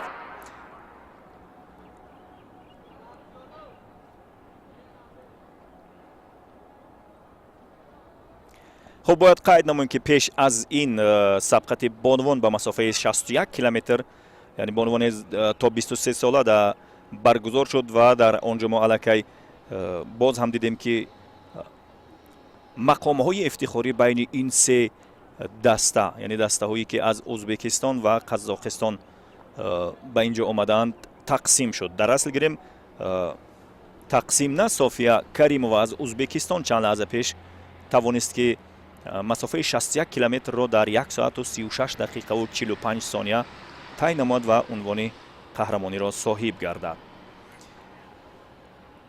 آلینا سپیرینا از کشور قزاقستان و دریا کازاکبای که الکی صاحب نشان در این چمپیونات چند وقت قبل بود، صاحب مدال نقره گردیده بود در سبقت های میانی بانوان جوان در نیروسنجی های انفرادی وقت دار. باز صاحب نشان گردید، اینجا زینه سیوم را گرفت. به این میگویند پلتون چون تعداد ورزشکاران در این رشته چندان زیاد نیستند. در مسافه 111 کیلومتر تقریبا 22 ورزشکار هستند و میتوانیم این گروه ورزشکاران را پلتون یا همان کاروانی که ما تا کنون استفاده کردیم یا توده ورزشکاران بگوییم استفاده میتوان کرد.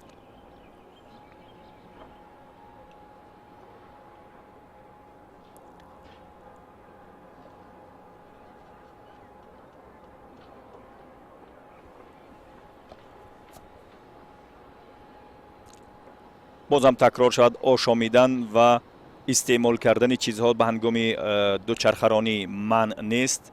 هر کسی که میخواهد اگر گرسنه شد، اگر تشنه شد، از نوشیدن ها استفاده کند. در زیر رمندی محمد الکی نایب قهرمان آسیا در هم چمپیونات آسیا هست. از پسی کاروان دوچرخه سواران در حرکت می باشد. و این دو نفر پیش صف رو برای ما به خوبی نشان میدهند که با مصلحت همدیگر در حرکت هستند و شیوه های واقعا هم جالب دارد. دوچرخه سواری اینجا حالا فعلا که با همدیگر کمک کرده ایستادن، شاید در خط نهایی یا در خط راست نهایی که قرار گرفتن آنگاه دیگر به همدیگر کمک نه بلکه احتمالاً برای همدیگر خلل خواهند رسانید. ولی در هر صورت این سبقت ادامه دارد و خواهیم دید که پس از چند لحظه به شهر دوشنبه شاید وارد می شوند.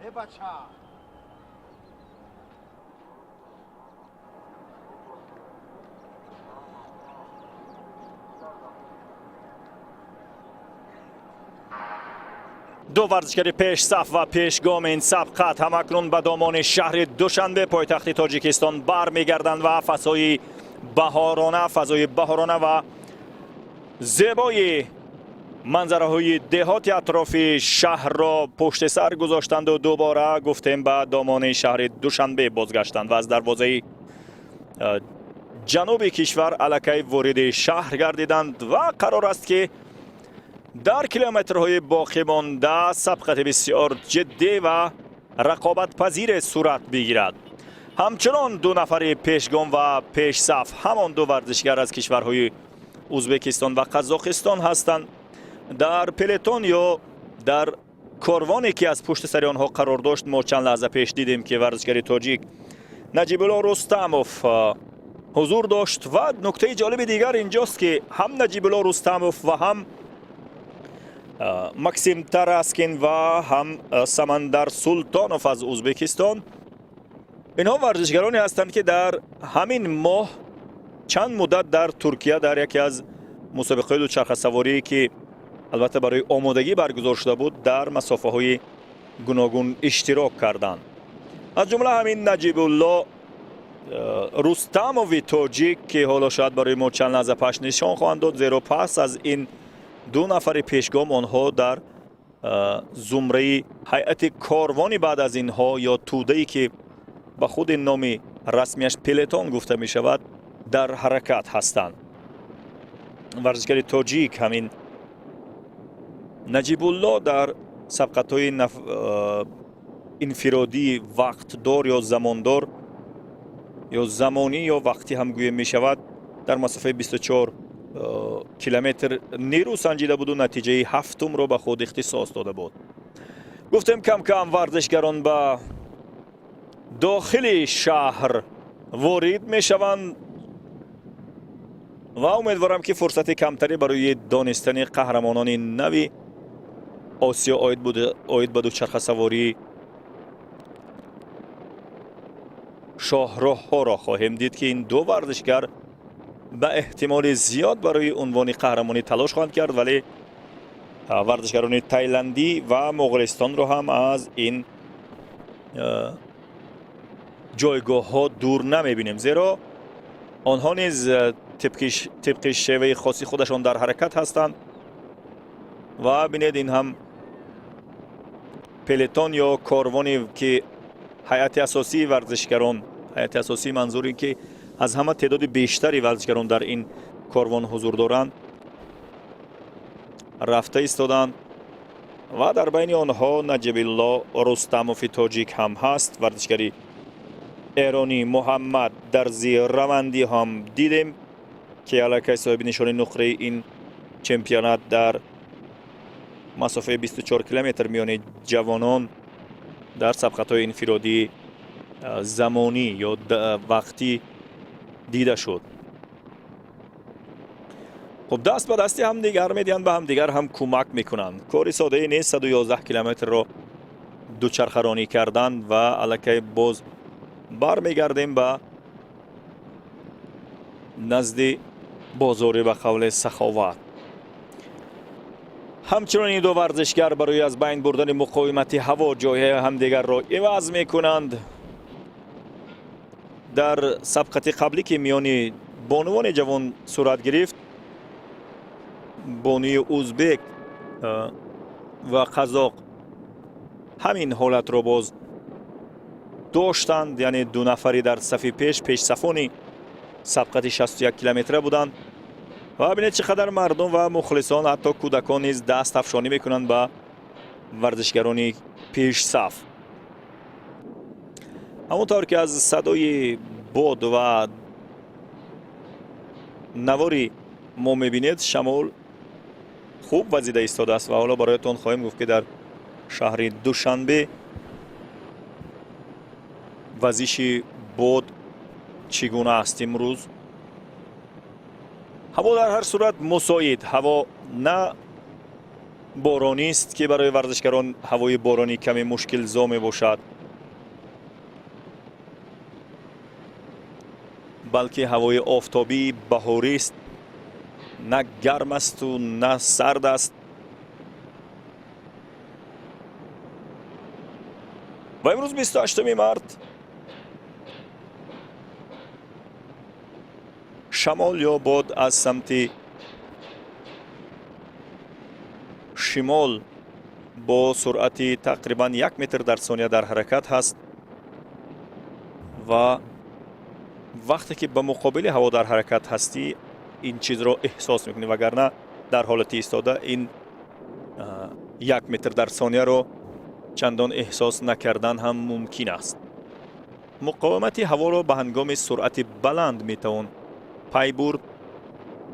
بنابراین برای حتی ماشین های سبکرو هم میگویند که اگر هر چقدر وزش باد یا شمال زیاد باشد همانقدر مصرف سوزشواری هم افزایش خواهد یافت. اینجا هم همین مسئله رو میتوان دید که ورزشگران نیز وقتی به مقابل باد و هوا میروند با مقاومتی حتی همین هوایی که شاید 5 نیم متر در ثانیه هم در حرکت باشد برایشان مشکل ایجاد کن خواهد بود.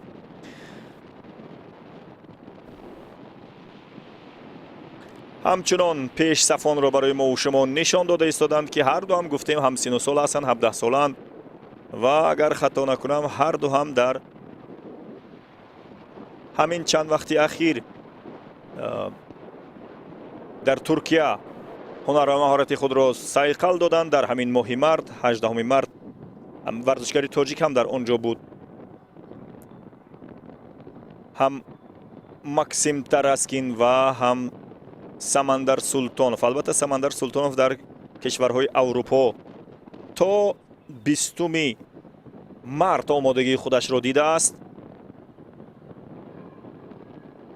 ماکسیم تراسکین در ترکیه و جوان تاجیکی هم که گفتیم در هیئت تاجیکستان برآمد میکند و همکنون در کاروان اساسی یا کاروان به همون پلتون ما گفتیم یا توده اساسی ورزشکاران که تعدادی از همه بیشتری ورزشکاران در یک حلقه در حرکت هستند رو جای گرفته است که واقعا هم نشان دادی بدی نیست.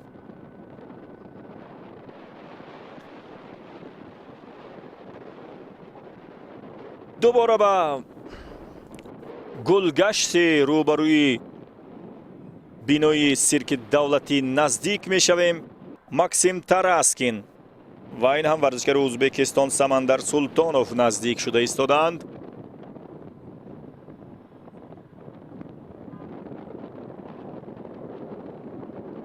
واقعا هم خسته باید شده باشند، چون اگر خطا نکنم تا اینجا حدودی 100 کیلومتر را باید طی کنند.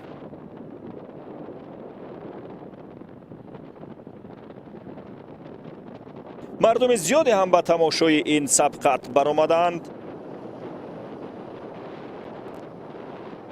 و برای همه جالب هست که آیا در میان این ورزشگران یا دوچرخه سواران ورزشگران تاجیک هم هستند یا نه.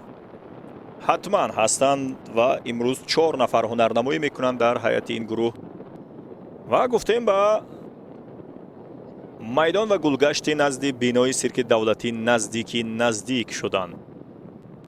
دو ورزشکاری پیش صف و پیشگام و ورزشکاران دیگر البته در پسمنظری آنها نمیتوانند حتی 104 کیلومتر را پشت سر گذاشتند.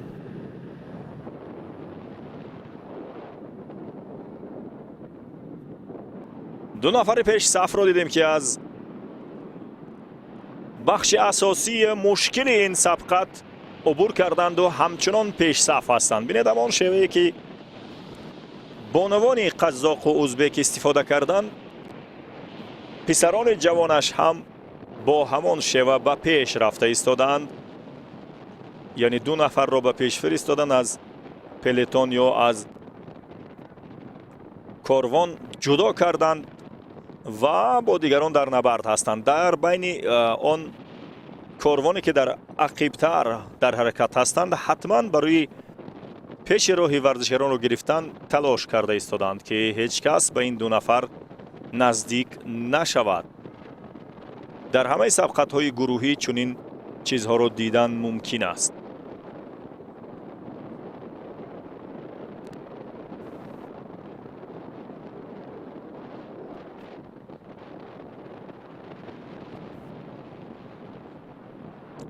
این هم شهر دوشنبه از نمای پرواز پرنده می توانیم ببینیم.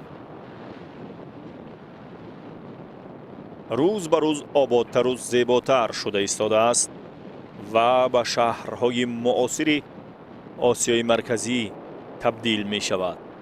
و واقعا هم امروز کوچه های شهر مردم بسیاری دارد که در تماشای این سبقت ها هستند و امیدوارم که این چند روزه به خاطر معرفی دولت و ملت در عرصه بین المللی از مشکلاتی که در راه ها شاید برایشان ایجاد می شود تحملش را خواهند داشت. باز یک بار دیگر بر فرهنگ هواداری و مخلصی همچون کشور میزبان ما باید توجه خاص داشته باشیم. آنقدر مخلصی و هواداری درست انجام بدیم که همچنانی که خود کشور ما در قلب این مردم تأثیر بسیار عمیقی گذاشته است، مردمی که در این مسابقه اشتراک میکنند، خود مردم و هواداران ورزش، ساکنان پایتخت عزیزمان باید در ذهن این مردم یا این ورزشگران نقش مثبتی را باید بگذارند. در همه جا از جاده ها نفران راهنما حضور دارند و در صورت ضرورت برای ورزشکاران و دوچرخه سوارانی که خیلی با تلاش و استواری دوچرخه ها را رانده ایستادند راهنماییشان میکنند راه گم نزنند.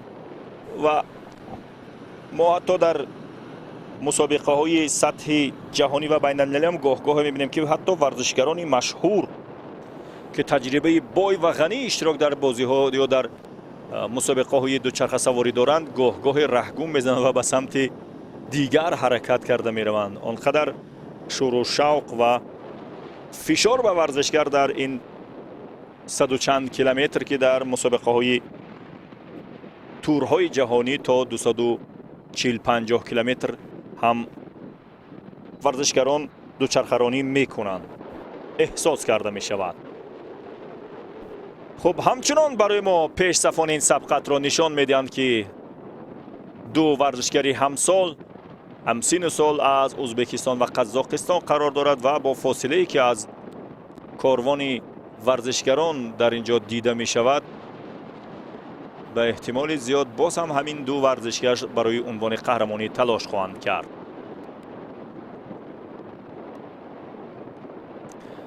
مردم زیادی را میبینید که برای تماشا برآمدند و این یک بار دیگر نشان میدهد که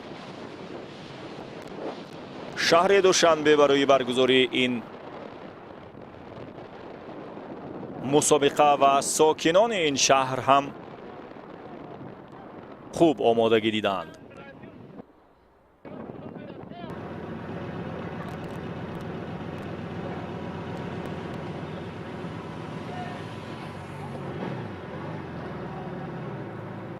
همین طور همچنانی که از قبل تخمین میزدیم از همان کیلومترهای 15 و 16 بود که این دو نفر از کاروان دوچرخه سواران جدا شدند و پیش صفی را در اختیار گرفتند. همکنون این ورزشگران به خط نهایی یا خط راستی به قول انجام این سبقت نزدیک می شوند. ماکسیم تراسکین و سلطانوف سمندر در تقریبا 1 کیلومتری از خط نهایی قرار دارند. حدود 110 کیلومتر جاده را طی کردند و پس از چند لحظه به خط راستی انجامی یا جاده راست انجام این سبقت نزدیک میشن. بیاید ببینیم که پس از راست شدن این دو نفر چی کار خواهند کرد. در سبقت قبلی میان جوان دختران دیدیم که ورزشگر بانی جوان ازبک توانست در سبقت پیش صفی را از حریفش بگیرد.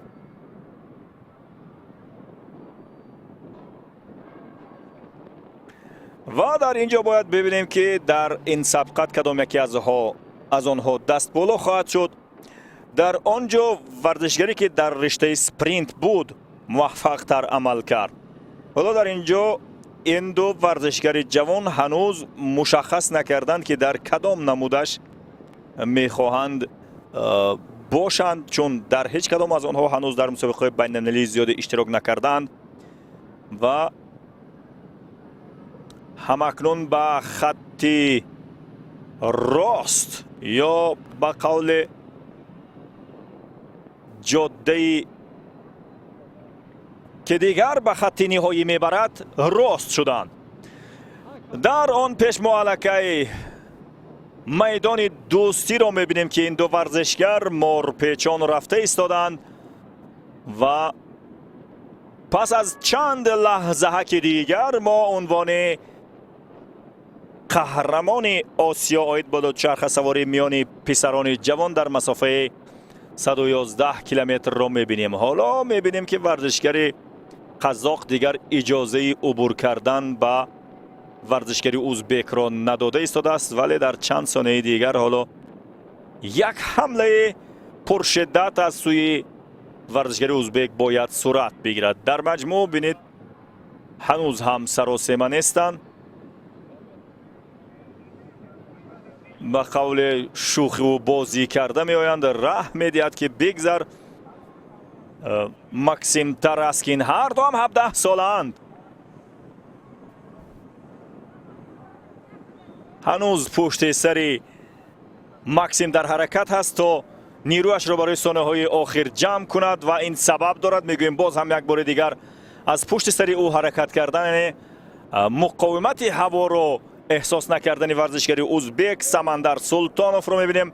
هرچی ورزشگری قزاق تلاش میکند که سلطانوف رستم از او بگذرد و او در کناری بشه و همینطور این سبقت به خود نقطه از همه جذاب و جالبش را میگیرد و واقعا هم ورزشگری ازبک سلطانوف سمندر و سبقت در ثانیه های نهایی این سبقت و عنوان قهرمانی آسیا یک بار دیگر بر ورزشگران ازبک مبارک باشد. همچنان که میان بانوان در این سبقت ورزشگر بانی ازبک بود که توانست عنوان قهرمانی را در این سبقت به دست آورد. کریموف صافیا بود و حالا سلطانوف سمندر از ازبکستان با چهارمین یا پنجمین مدال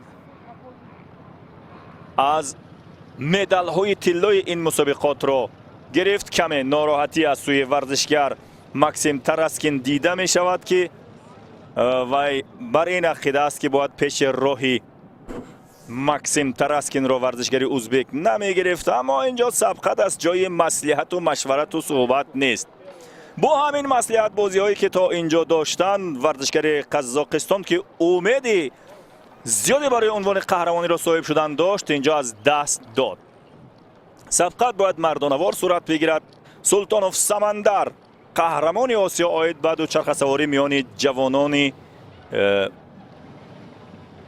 در شاهراه شد که مسافه 111 کیلومتر را بهتر از همه با نتیجه بهتر از همه و پیش از همه عبور کرد و به خط نهایی رسید. و ببینید هنوز کاروان ورزشگران به خط راست حتی نزدیک نشدن. این دو ورزشگر واقعا هم فاصله بسیار زیاد نسبت به دیگر رقیبان خود داشتن و ماکسیم تراسکین به نظر می رسد ناراحت است و بر این نظر است که در مترهای آخر 50 متر آخر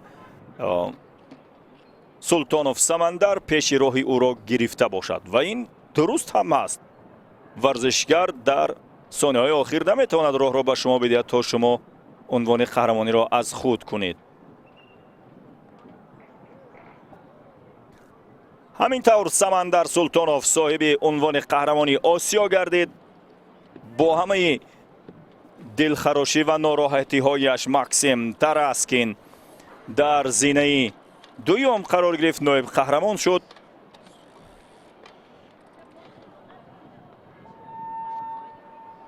و پلتون یا همون کاروان توده اساسی هیچ با خط نهایی حتی نزدیک نیست. خیلی ناراحت است ورزشگری و قزاق و این هم خوشحالی قهرمانی آسیا آید به دوچرخه سواری از ازبکستان. سمندر سلطانوف مبارکش بود. نبرد همین است. همگی چند ثانیه او از حریفش پیش صف گذشت، حتی ثانیه شاید نباشد، چند صدومی ثانیه باشد و همگی او را تبریک میکنند با این عنوان قهرمانیش و مدال طلای چمپیونات آسیا. آید به دوچرخه سواری در شاهراه میان پسران جوان در مسافه 111 کیلومتر. ساعت 11 شروع شده بود این سبقت. با چند دقیقه تأخیر یا وقتی عقب موندن پس معلوم شد که حدود بیش از 3 ساعت این ورزشگران در نبرد بودند و این هنوز هم ماکسیم تراسکین از حالت ناراحتی بیرون نآمده است.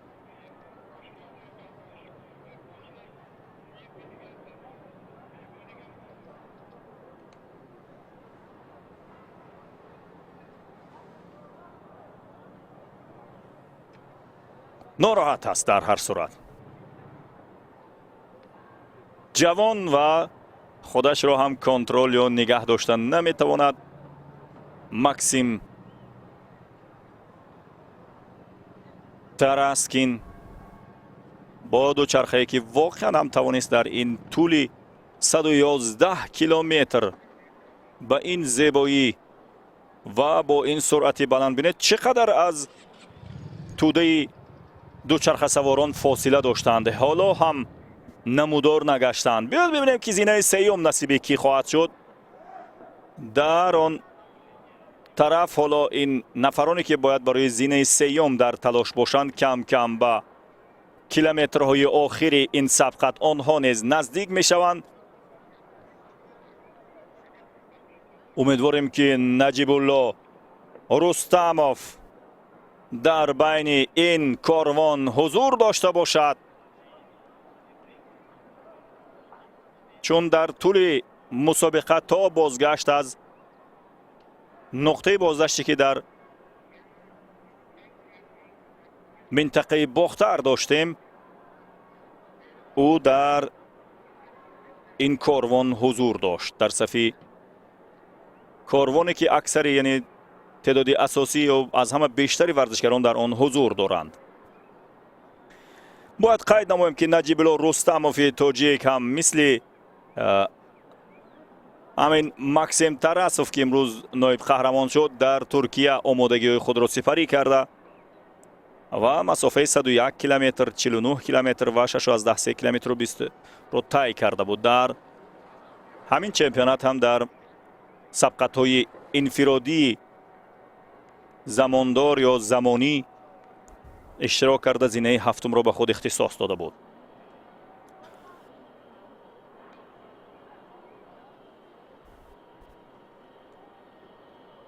و همچنانی که گفتیم این ورزشگران یعنی کاروان ورزشگران در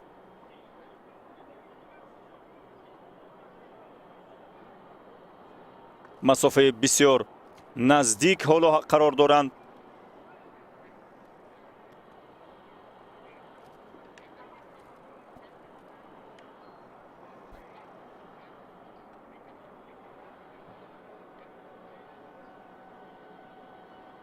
و کاروانی که در حیات آن واقعا هم ورزشگری تاجیک هست.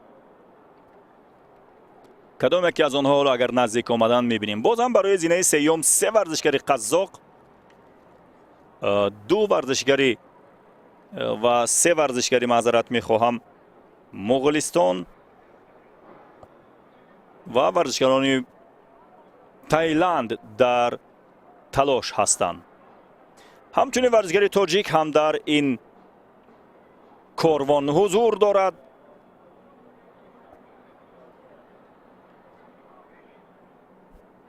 و بیاید ببینیم که با نقطه نهایی کدام یکی از ورزشگران از کاروان دوچرخه سواران رسیده می آید، زیرا صاحب مدال برنجی چمپیونات آسیا هنوز معلوم نیست. این هم فضای بسیار زیبای بهاری شهر دوشنبه پایتخت عزیز کشورمان و همچنان که گفتیم کیلومترهای آخری سبقت است. اینجا کاروان اساسی با فاصله بسیار زیادی از اون 2 نفری پیشگام در حرکت هستند.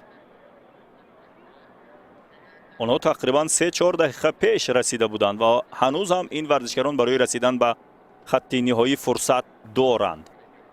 و در آخر ما خواهیم دید که باز سرعت افزایی خواهند کرد. ورزشگری تاجیک در اینجا دیده می شود و همینطور به خط راستی به قول آغاز و انجام سبقت ورزشگران آمدند و رسیدند.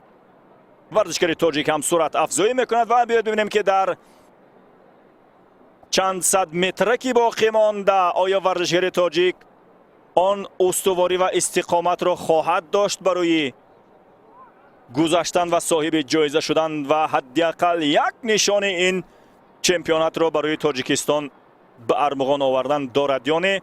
ما او را میبینیم، او در حرکت است با اینکه در صف پیش نیست ولی تلاشش خیلی جدی است. اما باز هم از این زاویه وقتی میبینیم باز هم از کاروان اساسی که صاحب امتیاز شدنش ممکن عقب افتاده است.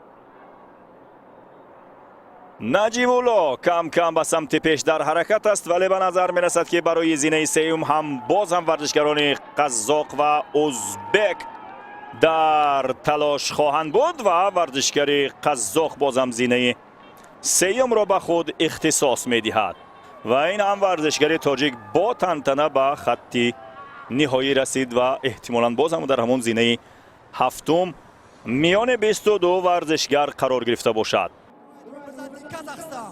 Ilya Karabutov. The second place, representing the Republic of Kazakhstan, Maxim Taraskin. And the first place, representing Uzbekistan, Samandar Sultanov.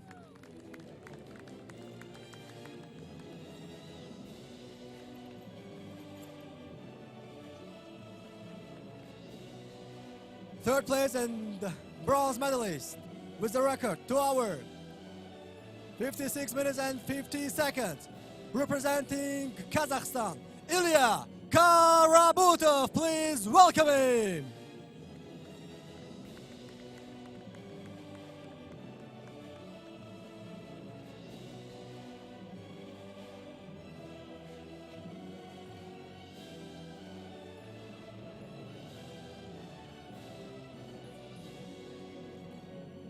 Please welcome the President of Tajikistan Cycling Federation, Mr. Ozodkhan Davlatchoyev.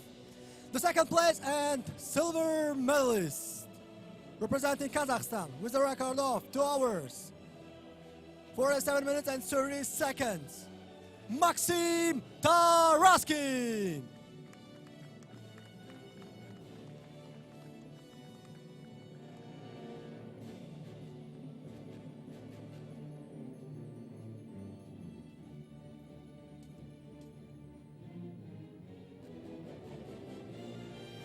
And winner and the gold medalist representing the Republic of Uzbekistan with a record of 2 hours, 47 minutes and 30 seconds, Samandar Sultanov. Please welcome the winner of the race.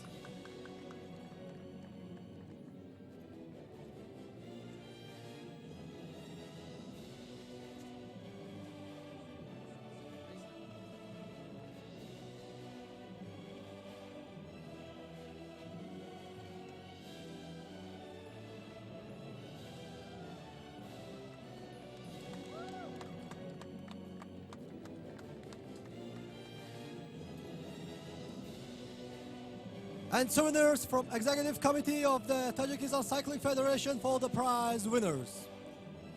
اینچنین ارمغانی خاطروی از جانب کمیته تدارکات و ورزشکارانی که زینه‌های افتخاری رو کسب کردند.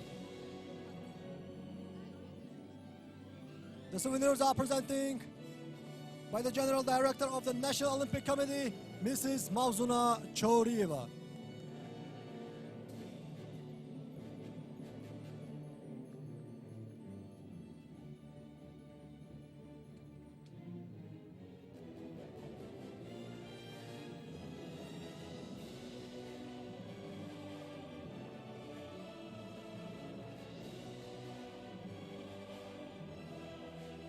We invite officials and distinguished guests to the front of the stage in order to make the memorable photo, please.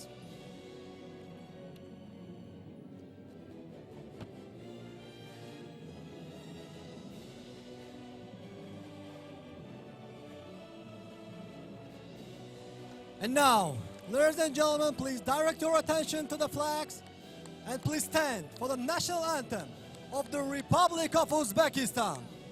حاضرین گرامی متوجه بشیم با پرچم ها سرود ملی جمهوری ازبکستان صدا می‌دهد.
چون که خود شاید گردیده از پویگاه رقابت ها جالبتر و شدیدتر گرده استان یک هفته برای باز هم جذابتر شدن این مسابقه